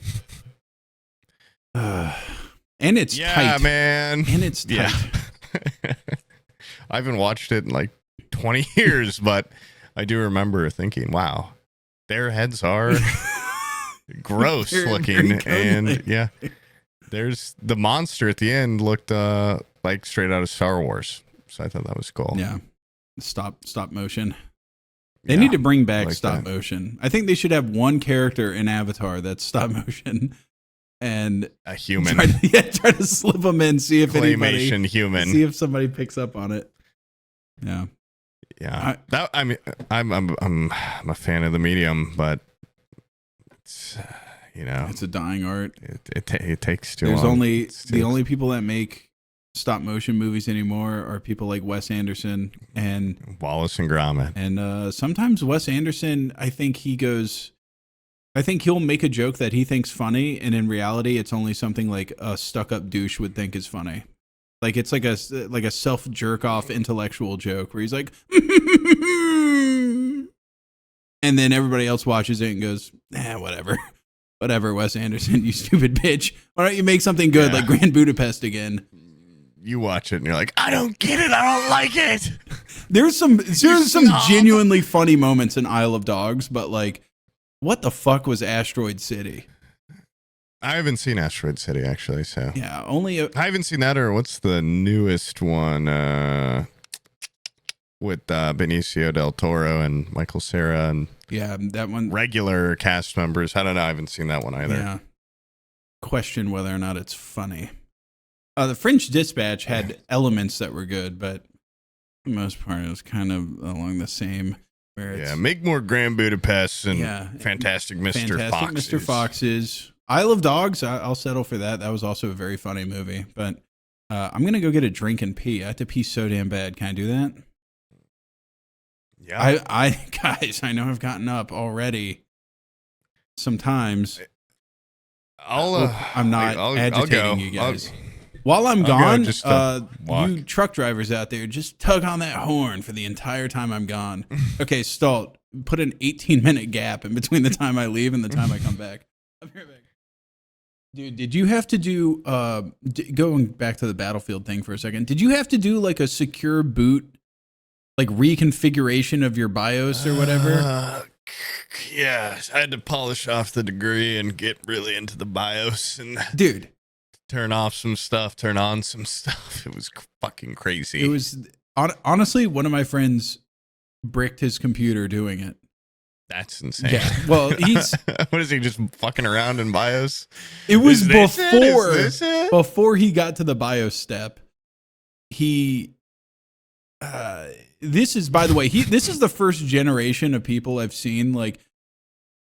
Historically, it's been like, oh, I'm an old man. Let me get my whippersnapper like son to help me with my computer. This kid's like 25, and he's like, my daddy built my computer for me, and I think I broke it. I need him to fix it. And he's like, keeps calling his dad and going like, Dad, I broke my computer. What happened was he changed like his partition on for his like operating system from like a C to, you know how it's like your C drive. He changed the letter on it to a different letter. And then changed like the formatting of his drive, and it like it's. How could he? I have no idea. What was he doing in there? But at that point, I was like, "Don't even go into BIOS because if you fucked up before even getting there, dude, don't even bother." Like you. That would be so awesome to have a dad that knew like computers. Yeah. Not that I like, Dad. If you hear this, I love you. But you're dumb as rocks. A different dad. Yeah. No, I'm just saying it'd be cool. He wants a new dad, is what he's saying. Yeah, I want Steve Jobs as my dad. He wants a brand new dad. Apple. No, it would just be cool to like not be the one that has to do anytime like there's something wrong with anyone's computer or phone, to be the one people call, and to have someone like, if I could add a PC at a younger age, it'd be cool. My kids shall be half computer. Half man, half Navi. Yeah. No, You're gonna. I'm the only person until you're blue. The only person in my family that knows what the hell a computer is, really, and like messes with them. So they all think the computer is the monitor. Get that? They say, "Is that the computer?" Yeah. No, it's that thing over there. Stupid assholes. Yeah. What happened to like I call me crazy, but like League when they added their Vanguard? And like EA now has this thing where you have to do the secure boot so their stupid anti-cheat works or whatever. What happened to just VAC bans where it's like if you're caught cheating, you're just out of the entire ecosystem. Yeah. Like the What? punishment is so severe that you wouldn't even Swift. dare. You wouldn't fucking dare to cheat because it's like, oh, if I cheat in fucking Counter-Strike, I could never play Steam games again. Can't even get on my Gary mod servers because I'm VAC banned. What happened to trusting your neighbor and not cheating? I And feel giving like a little apple pie to your neighbor. call me crazy. I Crazy. think in reality, we know that the old medieval style of punishment where it's like, you got caught stealing bread, now we're going to cut off your hands in front of the whole town. That's antiquated. That's barbaric. But I feel like that punishment system works for computer games where it's like, oh, you one infraction, boom, you're out. You're gone. I didn't even cheat. I just downloaded a cheating software and look at that. See? So, See? yeah. And now you don't cheat in games no more, do you? It scared you. It scared you off. I don't. of course not. When a game asks me to download their stupid, like, always on Vanguard software, like, I say, welcome in. I I've got nothing to hate hide, it. officer. I hate it. I want it gone. Scan everything. I'm not hiding anything. It's like it's basically like it's just a virus you're okay with. Is really what it's a trusted virus. Like It's like a vaccine. It's like getting a little bit of the virus so that you're safe. I guess, yeah. It's But vac ban. I don't know. I feel like I Just still riffing. run I'm just into trying some- I still run into cheaters in games. All right, it hasn't gotten any better. Oh yeah, I mean, like, I don't know. A guy actually came into my chat yesterday because he thought I was cheating because I domed him twice in a row, and he didn't really say that he thought I was cheating. Are you still but riffing, or did this really happen? This really happened. No, this is a lie. You're riffing still. No, well, he didn't. That's the he highest didn't- praise you can have for in a shooter game is when a guy accuses you of cheating. I know.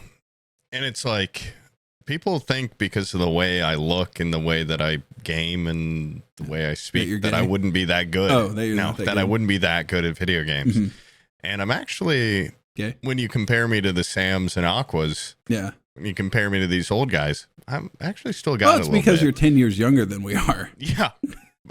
Let's just say this goat isn't washed yet. And I'm not chopped and unk. I'm valid. And I'm actually getting like lots of kills. Not playing the objective at all. Yeah. No objective points, but lots of kills. And the guy didn't really say, I thought you were cheating. He just said, you killed me twice and I tuned into your stream.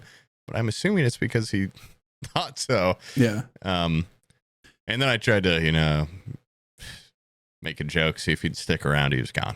Not even a follow. He said, wow, the guy that killed me twice is just listening to jazz and drinking a Corona. It fucking sucks. Okay. Well, why don't you stay a while? Why you got a song request? He's gone. First viewer in a year. First new viewer in a year. Gone like that. That is funny though when you check in on streamers and it's like, I've told you this before, like we got like me and 3 other people got completely wiped on Tarkov by one guy. And then we check in on him and he's like, he has a color like camera, like, but somehow his room was in black and white. Like it was as close to black and white as you can get. And he's just like angrily smoking a cigarette at his computer and his girlfriend keeps chirping in and he's just like, what? Like he's like yelling at her while he's gaming, like full sweating, just kicking ass on Tarkov too. That's dedication. Yeah, it's dedication. I look at him, I go, no wonder he killed me. Okay, this guy's in a completely aggressive headspace. He went in with murderous intent. I'm sitting there. He needs this. His wife needs this. His wife needs him to win. Yeah. Oh God, you getting them, honey? Yeah, she's biting her nails, hoping she doesn't see that gray screen of death. You killed General Sam. I'm pretty sure he's like a pro. You're the best He's as ever, good as he husband. gets on Tarkov, honey. This should put you in a happy mood for the next hour. He's a Tarkov YouTuber. That's all he plays. He's really, really good. Yeah, but imagine getting your ass kicked and you check in. It's a guy listening to smooth jazz, sipping a Corona. Oh, great. Looks like Mongrel School got out early. Hey, man. Hey, welcome to the chat, man. It was pretty cool. I've actually checked in on someone's stream hoping to see a fucking absolute monster that I could make fun of, and they actually just look like a funny, cool guy. And that makes me hate him more, Yeah. when it's like, oh, some people just have it all, huh? yeah. I was like, oh, you kicked my ass and you're just like, you could tell you're just actually kind of cool and nice. His wife not only made him dinner, but brought it down to his computer for him. Great. Gives him a kiss on the forehead. Yeah. Grass is always greener. Okay. His daughters are like, smell my finger. It smells like soap because I washed my hand. It smells like lilacs. I hate you. I hate you. Yeah. Envy will eat you Yeah, up. it will. Little green monster. It will. Yeah. Like when I see the streamer awards, I see all these people getting their streamies, and I'm like, I just hit a 5-piece. And they're not even giving awards out for shit like that. They don't even have like best 5-piece. My guilty secret is when I was starting out YouTube, I remember watching, I don't even know if it was the Streamies or whatever. Yeah, I think it was like the Streamies, and it was like their version of like YouTube, that long ago? YouTube Oscars or something like that. Okay, yeah. And Philip DeFranco was like winning. It was like 2015, 2014. Jacksepticeye. Yeah. Yeah, it was like all those people, and I was like, one day I'll be in there. I'll be in that room. Frankie on PC, best FPS gamer again. God damn it! How does he keep doing it? He's scripting his content. It's not real. Yeah. I've been there. Yeah. I've seen people that are working harder than me and are better than me, and I go, what are they doing different? How are they achieving so much success when all they're Better doing is people putting than in me. way better work and effort? See a guy at the gym. What the fuck? Why did he get all those muscles? All right, I'll never see that guy again. I'm out of here. Yeah, this place sucks. Yeah, it's not healthy. It'll corrode you from the inside. What? Well, Like looking when at I- other people's success. And thinking, should be me. Yeah. It should be you. Yeah. Unless you actually are like, I look at it and it kind of puts like a Like, fire. really It puts a good. fire under my ass in a way. yeah, that's good. You can use it as motivation. Sometimes Get I look at motivation like a where you handsome can. person that's just naturally handsome. I go, this fire is gonna do nothing for me. I don't think I And then can. you, I don't think you I can. see their parents and they're ugly, and you go, "What the fuck? How the hell did you get so handsome? How'd that work? Yeah. That's not fair. My parents are dogs too." Have you ever seen why people me that not? their parents are incredibly attractive and then they come out ugly? Yeah, I've looked in the mirror, dude. Yeah, I know, and it can eat you up. No, but I know what you're talking about. I had a kid that I went to school with where he was like an absolute dog, and I saw his parents and I was like, Woof woof. "You adopted, dude? Yeah. They find you in a fucking trash can what somewhere? kind of kennel they get you from? Jesus Christ!" Yeah, that's. I mean, maybe. Have you seen them recently? No. Maybe they've grown. Yeah, maybe into they it. grew into it. I don't know. So that can happen. It's one of those things where I feel like every generation, you want your kids to do better than you. You want your kids to achieve more than you achieve. Be a little taller. Yeah, be a little taller, be a little bit more handsome, be, wealthier, Make more money. Yeah. Yeah. achieve more. And Make it to the streamies. yeah. My kid is going to be at the streamies. And I feel like if you're an attractive person and you marry another attractive person and then you have a fucking little ugly cretin kid, you don't love them as much. I can tell you that much right now. You won't receive the same type of love as your more attractive older brother. I'll tell you that right now. They're going to treat you like you are a dog from the kennel. And this is where They're you gonna put soap in your mouth. flash up that picture of Yeah. Poop's brother with his mom, where your brother looks like a model. And then I go, can I get a picture now? And they said, we've only got 40 more pictures left, and it's a disposable. I said, please. And they said, you broke the glass. Look what you did, you twerp. Yeah. That picture haunts me. It is. I look at it every once in a while and just go, what the fuck? Yeah. Not fair. Your brother looks like a Hollister model. For like It's a Abercrombie face and for the Fitch or something. streamies. It's a face for the streamies. And I got the voice for radio. Yeah. Okay, and the face for radio too. Stupid fucker. He doesn't even work online. He doesn't even show it off. Asshole. He hides it. He doesn't even like attention. Yeah. It's just not fair. if my little brother ends up looking like that Hollister model, I'll be. You know, he got set back a little bit because he did get alopecia and he was bald for a while. So, yes, score. Can't take that away from me until time does. But yeah, it's good for him. It's starting to grow back. So, is that something you can get over, alopecia? There's like 2 types. To my knowledge, there could be more. I don't really know how it works. And one of them is like you lose everything. Yeah. Eyebrows, hair. That's kind of cool because then you end up looking like Agent 47 or whatever. Like you look. Yeah, or like the guy from Barry. Yeah.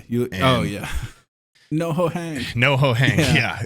Which is cool. It's still a cool look. Very clean. Very quick. But he like lost all the hair on his head, but not his eyebrows. Oh, okay. Which is interesting. Yeah. And now it's growing back, but his hair is growing back. I've seen this before. People talk about like never asked, never thought to ask because he was also like in like 8th grade. So I'm like, don't even know. That's not only inappropriate, but not fitting. I don't know. Yeah. But sometimes when you get alopecia like that and your hair grows back, it grows back a different like type of hair, which is weird. Like his hair is like he has darker black hair now? and It's got like an afro. It's different texture. It is interesting. I'm curious. I'm excited to see where it goes. It is weird. Like, I know you don't have little siblings, but people out there that do, like, when they're in that period of like 5th grade to like junior year in high school and you're not a very good sibling, you don't visit a lot. It's like every time I come home, they look like different fucking people. Yeah. And it's pretty shocking. And they grow up so goddamn fast. They do. Yeah. In my head, they're still like my little angels, he's probably down like an alt-right pipeline. Yeah. Who knows at this point, but they turn into their own people and it's pretty beautiful, but it's scary because it's like, wow, I'm getting old because this little kid is now getting old. Yeah. Sometimes I'll go upstairs and be like, hey, you want to like play with some Legos or something? And Madeline will just like look down from her book and be like, I'm actually reading something, Father. I'll talk to you later. Geronimo Stilton's on the case, Dad, so sorry. Boxcar Children is what she's reading right now. Actually, Infinite Jest. Sorry. Boxcar Children's last week. Yeah, I'm in the middle of Isaac Asimov's Foundation series. The gods themselves, very interesting. A little bit pedantic. Yeah. After this, I have At the Mountains of Madness, which I'll tell you how that is, Father, but you go play Legos without me. Yeah, she's getting very adult. Scary. Don't even do the poop on the finger trick anymore. Come on, you remember poop on finger? That's funny, right? No. I'm afraid not, Father. I'm afraid not. Yeah, I've also, to correct me if you have kids, but I think like, I don't know if it'll be different with like little siblings. I tried to force so many things of like, this is what I loved when I was a kid, so you should love it. Mm-hmm. And it didn't really ever stick. The only thing, like I gave my little sister my last PC build because she was getting like a little cool. I thought, we got to tamper that in a little bit, make more nerd. Yeah. And that worked. She actually plays like a shit ton of PC video games now, which is like, whew, okay, that worked. But like any of the books or movies that I really tried to push, they fucking hate them. Yeah. And like if I have kids, probably, maybe this isn't, this seems right. The thing I'm most excited about is like, now I get to rewatch all these movies and shows with someone that'll actually watch them with me and they'll love them. And if they don't, it'll fucking kill me. It'll destroy me. If I'm like Treasure Planet, that could be a good watch and they watch it and they're like, kind of sucked. Preferred, Hacksaw Ridge. Yeah. What the fuck? What the fuck is going on? I bought both my little siblings full Percy Jackson books when they were little kids. I don't think either one picked it up. No. Yeah, I'll be buying my daughter Artemis Fowl and then she'll be like, what? Yeah, what? I remember really liking the series of unfortunate events. I think that was like one of the first series that I read from beginning to end. And we were just at an estate sale, and they had the whole series for dirt cheap. And I was like, the edges of the pages on those books are like, they look like they're torn. And so they all have texture. And I'm like, look, Madeline, they're like, it's like a fancy old book. They're all like textured and stuff. Text. And she was like, I kind of want this Barbie Dreamhouse jet thing, jumbo jet, 747. That's like $1.50 instead of the $5 of series of unfortunate event books. And so they got that instead of the books. But what do I know? Okay, I think Count Olaf is actually kind of a great character, and the entire story's kind of touching. He's kind of like the Korich of children. Yes, yeah. Yeah, I think the children are like the Na'vi, and then Count Olaf is like Quaritch or something. And it's actually a very dark story. They like their parents die and stuff. And then Count Olaf's like a total dick. Yeah, he's like not good. And he like kills all their other foster parents or something. Yeah. Right? Yeah. He's like the most. It is quite unfortunate. Yeah. Those kids get passed around from household to household, like 12 different households. They don't get molested once. That is honestly like pretty good life they're living for like foster kids when you think about it.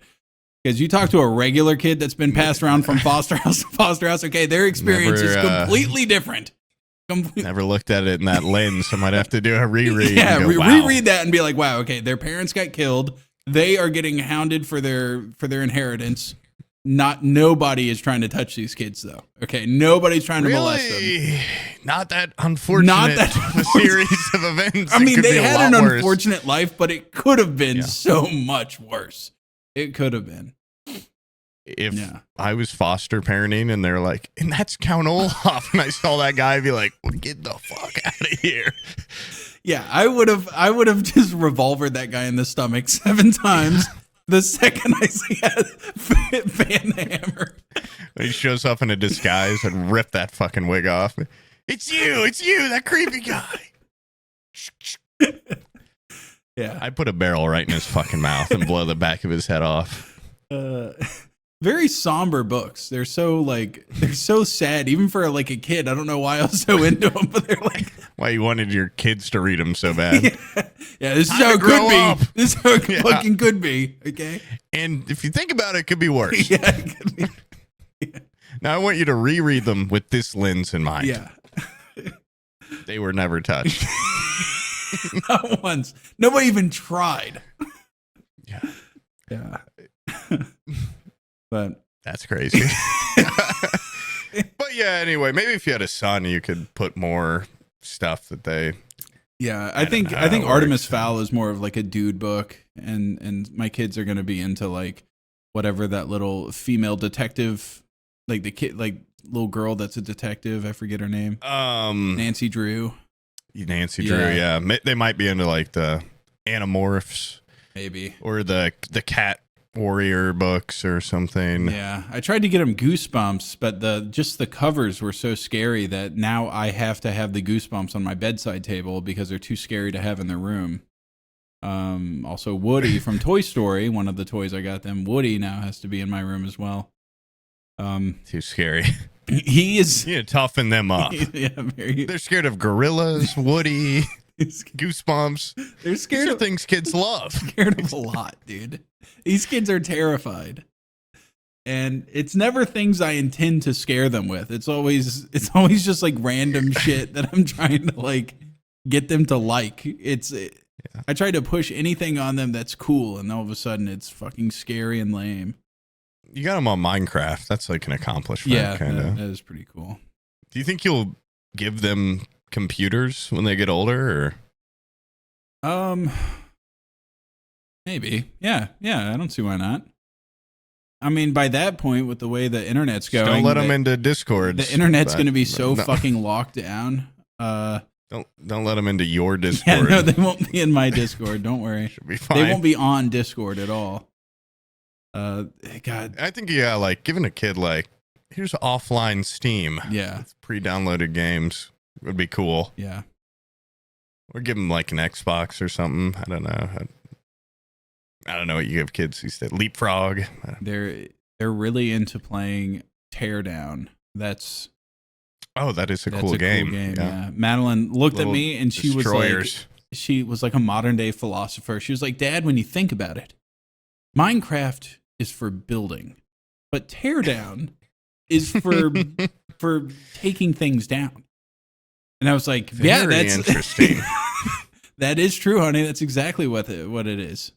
And she was like, just thought I would tell you that. She came into my office to tell me that. Two sides of the same coin. Yeah. And she's like, and that's not the only thing, Dad. They're both made of blocks. Both games. True. But Teardowns, the blocks are much smaller. And I was like, you are as insightful as you are wise, my young one. Yeah. Okay, now get in there and go play Goat Simulator. You're almost ready for your first IGOR. Almost. You're getting so wise, you might be ready. Yeah. For an assistant.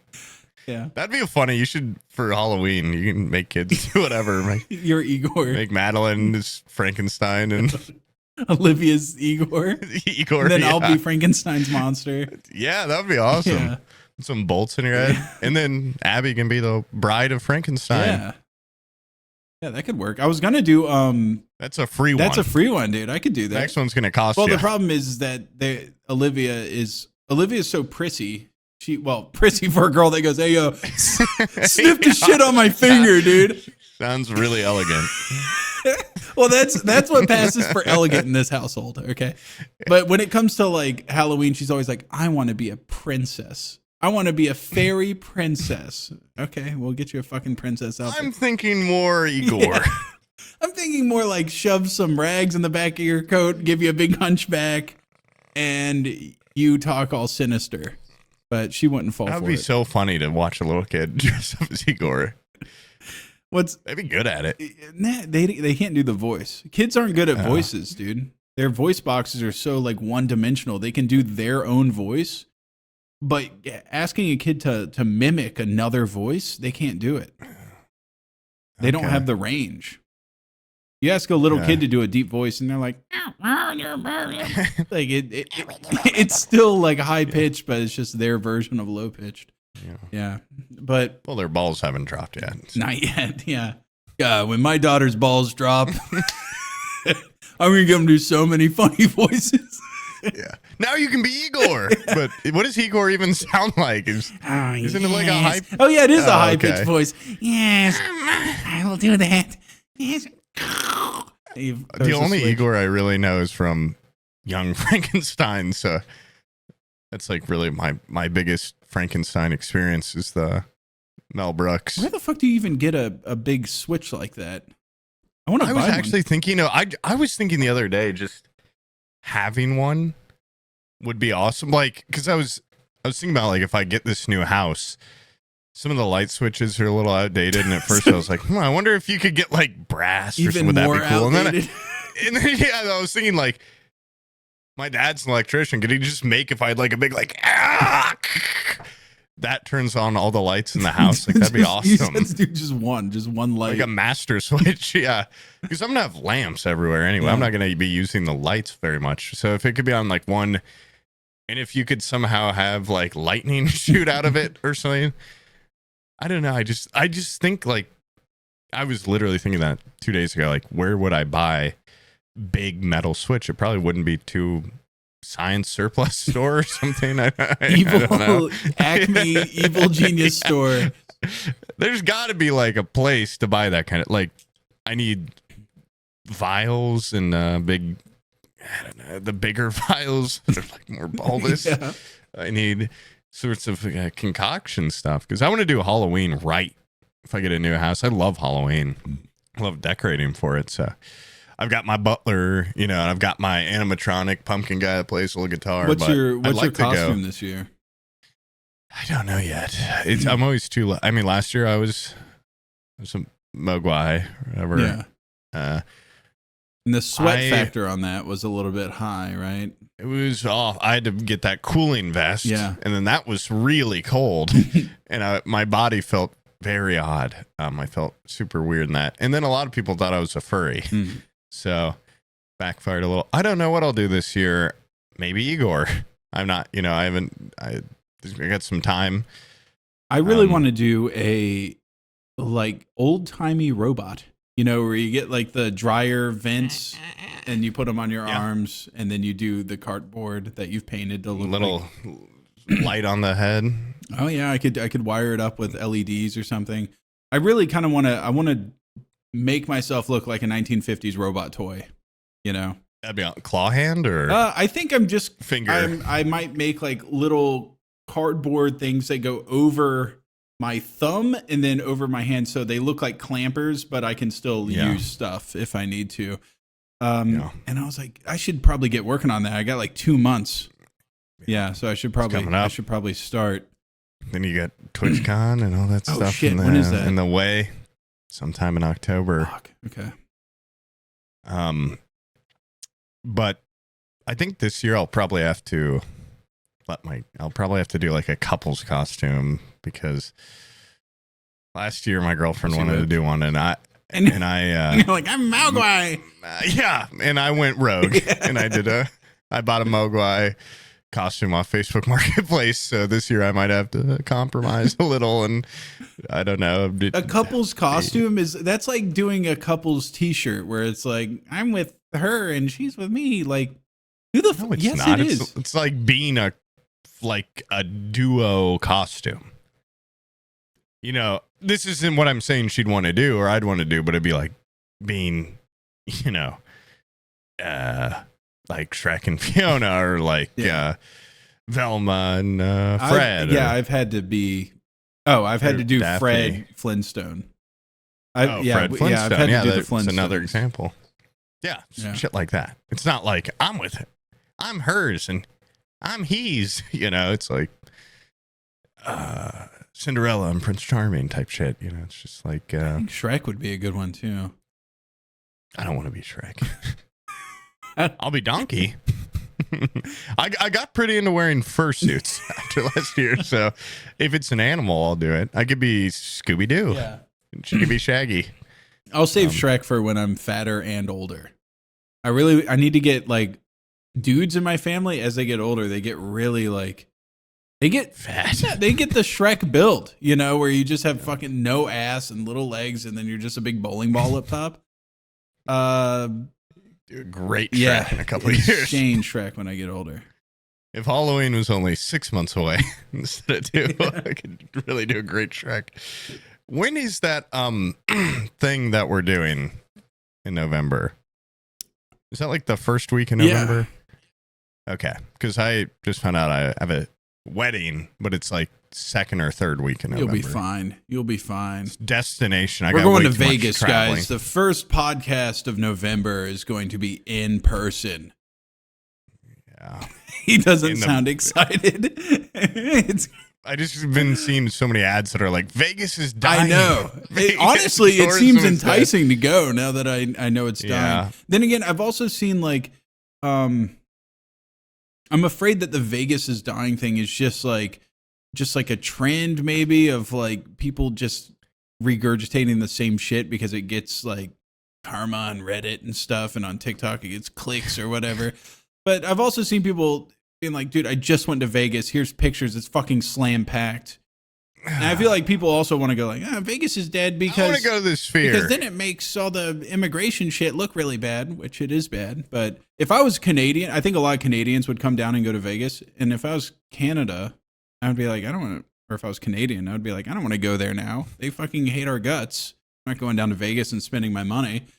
I'll go to, what's in Canada that's like Vegas? Nothing. They have nothing there. There's nothing like the Sphere anywhere. Yeah. We have the Sphere now, and maybe we could even get a great deal at staying at the Venetian or whatever. Oh, yeah. I didn't even think about that. Now that you've been to Vegas, how many times have you been? Just that once? Technically once when I was a child, but so really once. Yeah. Once. When you go back, are you going to gamble again? I have so many vices. I don't have like a gun to your head. This isn't like I have so many vices that I've really tried to not make gambling or sports betting one of them. Yeah. I'll play some blackjack because I made some good money last time. I made like $400. I'd maybe play a couple of games of blackjack, but I don't really. I'm trying to actively not enjoy gambling. Well, let me tell you something.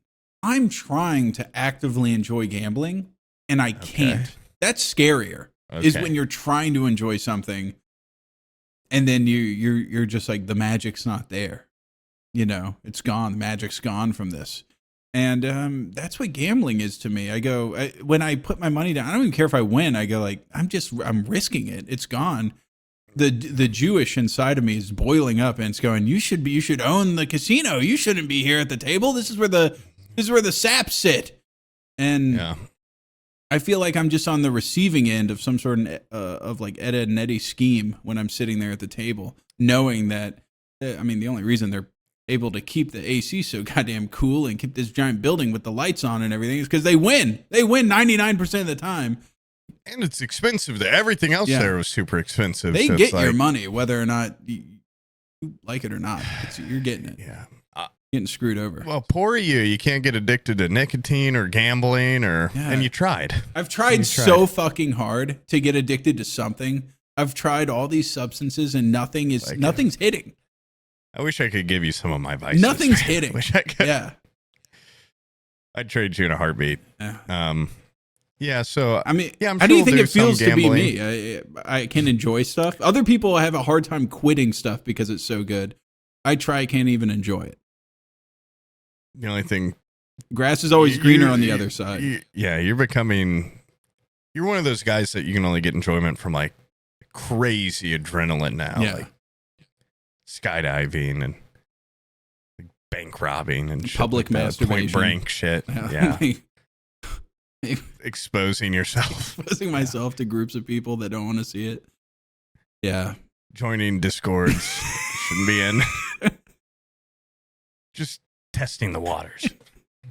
Yeah, I have a friend. I have a friend that used to join like these. He would find these drug discords, and like he would find them through like drug subreddits, and then he would join the discords, and there would be people just like openly smoking crack on webcam, and he would just join them just to watch them. Cool. Yeah, like secondhand. I'm gonna join in just a minute. I just want to watch. It's such an awesome way of just like a pastime. Just like, I can go watch some people at their lowest smoking crack on Discord. I don't want to leave my house and go to the streets to see this kind of stuff. So do it from the comfort of my computer. Yeah. Discord watching bum fights. Awesome. Yeah. That internet's a wild place, dude. And there's something for everyone. There is, yeah. It's slowly getting clamped down on. Becoming less free. You can't smoke crack on Discord anymore. What's happening to this place? Not my internet. What the hell? God. Now I go to like weird websites. I got to put my ID.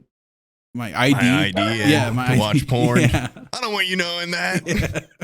You see, like Spotify's gonna make you put in your ID soon. What the fuck? I think that might be a real thing. Is it? Don't know, but.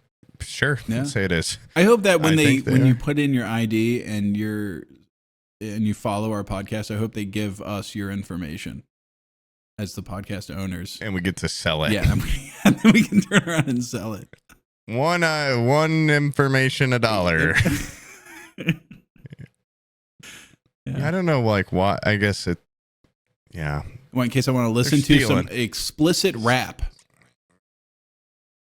I have to put my ID in to hear these curse words. I don't know. I mean, it's probably just so, they're going to sell all their stuff. You see all the 23andMe, they're selling all your info that they said they never would. That one guy got caught for being like a massive murder rapist because his cousin used the 23andMe or whatever. Yeah. And I think it's helped with like a decent amount of cases. Yeah. I mean, like you look at it from that perspective. Of course, it helped catch a bad guy. But imagine being a bad guy and he's like, I did everything in my power to not get caught. He was the perfect serial killer.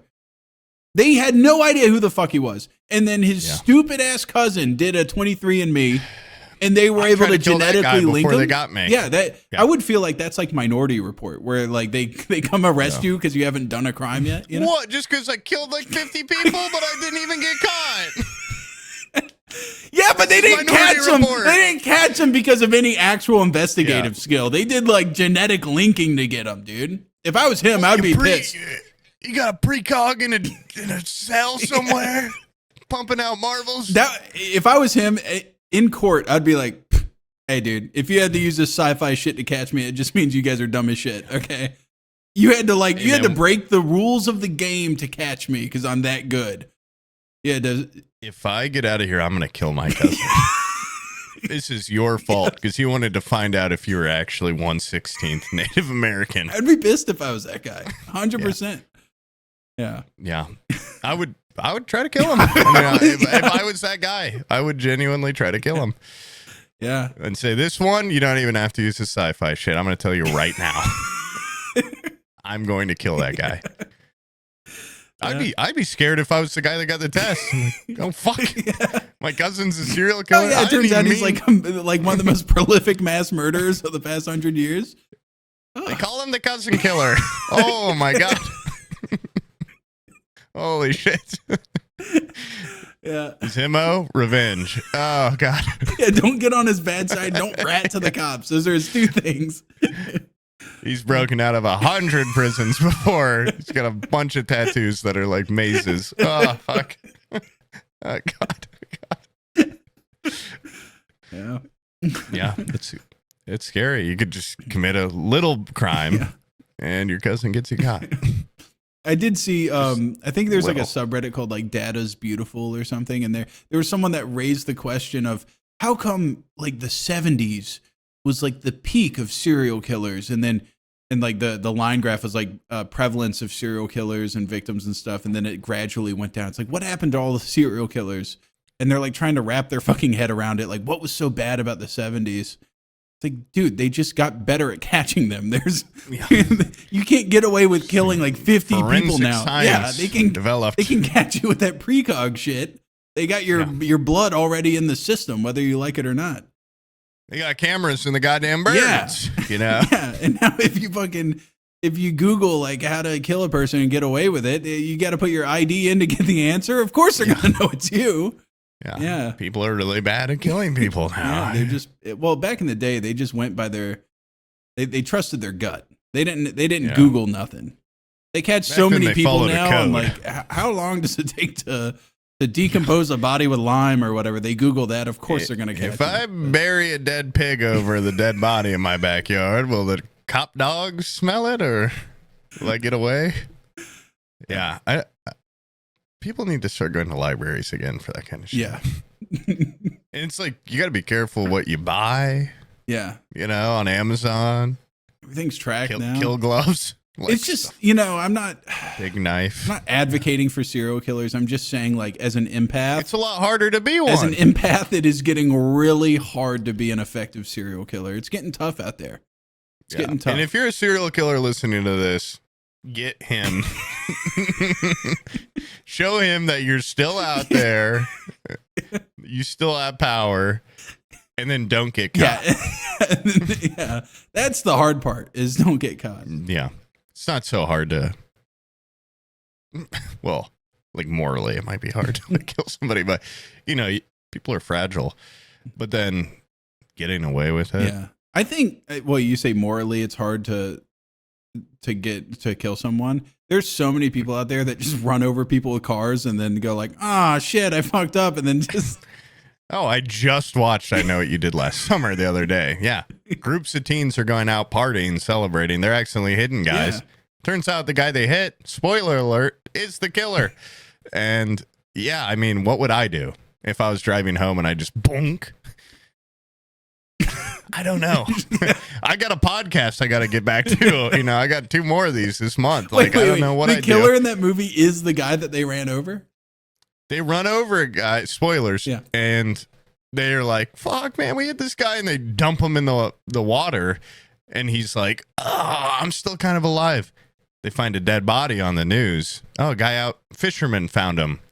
Turns out, fishermen found the guy that they threw in the water had killed, because the guy that the killer had killed had gotten into a car crash on that very road a year before, and his girlfriend died, the daughter of the killer. And then so he went up there on that mountain to kill that guy. Then he got hit by these teens. Then they threw him in the water. So he's like, I know what you did last summer. You did it to me. Yeah. You threw me in the water and you tried to kill me. Then he goes on a kind of, seems like, dude, you're already a killer. You kind of got away with that murder. Let it go. Yeah. But now he's all pissed at these teens for trying to kill him. Yeah. He kills all of them except for Freddie Prinze and Jennifer Love Hewitt. Spoilers. And it's actually a pretty fun movie. I quite enjoyed it. A lot of rain in that movie. They really went ham with the rain effect. It's a good, it's like, we probably bitch a lot about like movies these days, maybe this and that. Just for a movie of like that quality, the setting, I feel like they nailed. Like they're in a little fisherman town, and it feels like it. Yeah. It feels like they're in a little fisherman town. Now, do I buy Freddie Prinze? Is this fisherman? Maybe not. But it's a lot of rain. It's dark a lot. Not as much rain as say 7, but there's still a lot of rain. 7 might have the most amount of rain. No. There's another movie that's one of Hollywood's biggest flops. It's a movie called The 13th Warrior, and it has Antonio Banderas in it. And I'm pretty sure that movie is just like super heavy with the rain for a long time. And it might be like a swimming, like they're in water, like up to their fucking chests for a huge segment of it. But I remember seeing like behind the scenes where they're like, oh my God, if I have to spend one more day in water and mud and shit, that movie rocks. It's based off of a Michael Crichton book called Eaters of the Dead. It's fucking badass. Okay. That's a badass book and a badass movie, even though it was a big flop. But I like the look of it. It's very cool. Looks like a Kingdom of Heaven type. Yeah, it's kind of dad slop in the most badass way. Okay, it's awesome. It's a. Oh yeah, I was raised on dad slop, and it can be pretty awesome. It's pretty good. It can be really good. I'm pretty sure it's like the premise is they're like somewhere like near like the Volga River, and they come across like a tribe of like proto-humans. They're like, it's like a tribe of like cavemen type people that eat other people. We're getting into the Descent territory. Yeah, it's like the Descent but medieval. I like Very that. Very badass. Yeah. And there's 13 of these warriors? There is. I think they're trying to go on they're trying to join the crusade, and they end up going east instead of south on accident. I don't know. I hate when that happens. Yeah, I don't really remember the specifics, but I remember Antonio Banderas is in it. And I remember all the other people look very European, and they're like, what's this guy doing here? And he's like, I am from Mexico, and it is the 1200s. That's awesome because he's really good in Zorro, but let's be honest, Catherine Zeta-Jones knocks Zorro out of the park. Yeah. Dude, when I was a kid, fully aroused. Catherine Zeta-Jones fully erect. That was like, I would drool when she was on the TV. And I was totally into her in everything that she was in. What's that movie where she's her and Sean Connery, and she's trying to like learn how to like go under like the lasers and stuff to not trip sensors, and it's like a heist movie. I know of that scene because of Workaholics, but I don't know what the movie is, but they reference that. Yeah. When I was a kid, I thought she was the hottest shit ever. And then I got older and I realized she's actually just kind of like a mean person.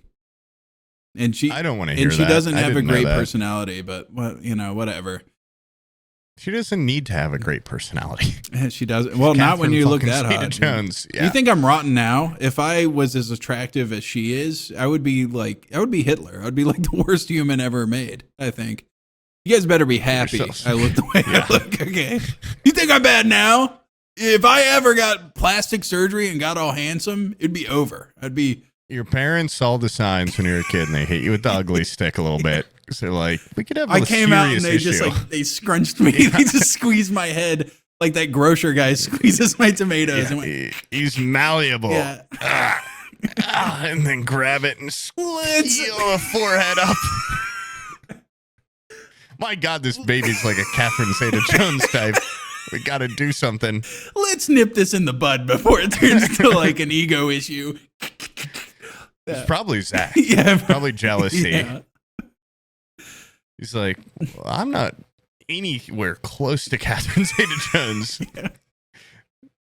This baby's kind of got a Brad Pitt, Catherine Zeta thing going on. Not on my watch. Yeah. Yeah. Oh my God. You guys are going to be like those siblings, like Brad Pitt and his regular looking brother. I don't think so. Or that movie Twins where it's Danny DeVito and Arnold Schwarzenegger. Yeah. Or me and my brother. Yeah. So my brother put my head in a vice, like Casino. And he tightened it until my head got all long. Dude, have you watched that movie Casino with... I actually with haven't. Joe Pesci and De Niro. That and I know, yeah, did you I like know Goodfellas? Yeah. That movie it's just like Goodfellas. It's like the most watchable movie. It does if that movie's on, if it's halfway on, if I sit down and look at it, I'm like, I'm watching the rest of this movie. It's so good. We don't have that so much these days, too. We turn on the TV You just and have hey, this movie's on. Yeah. Well, I woke up this morning and Coneheads was on because Abby put it on at like 8 a.m. And I was like, guess I'm watching the second half of Coneheads. Hell yeah. You know, it felt good to just kind of wander in halfway in. So many movies from just only halfway on from DirecTV. That was childhood. If you saw the opening credits of a movie, you were like, oh boy, get the popcorn.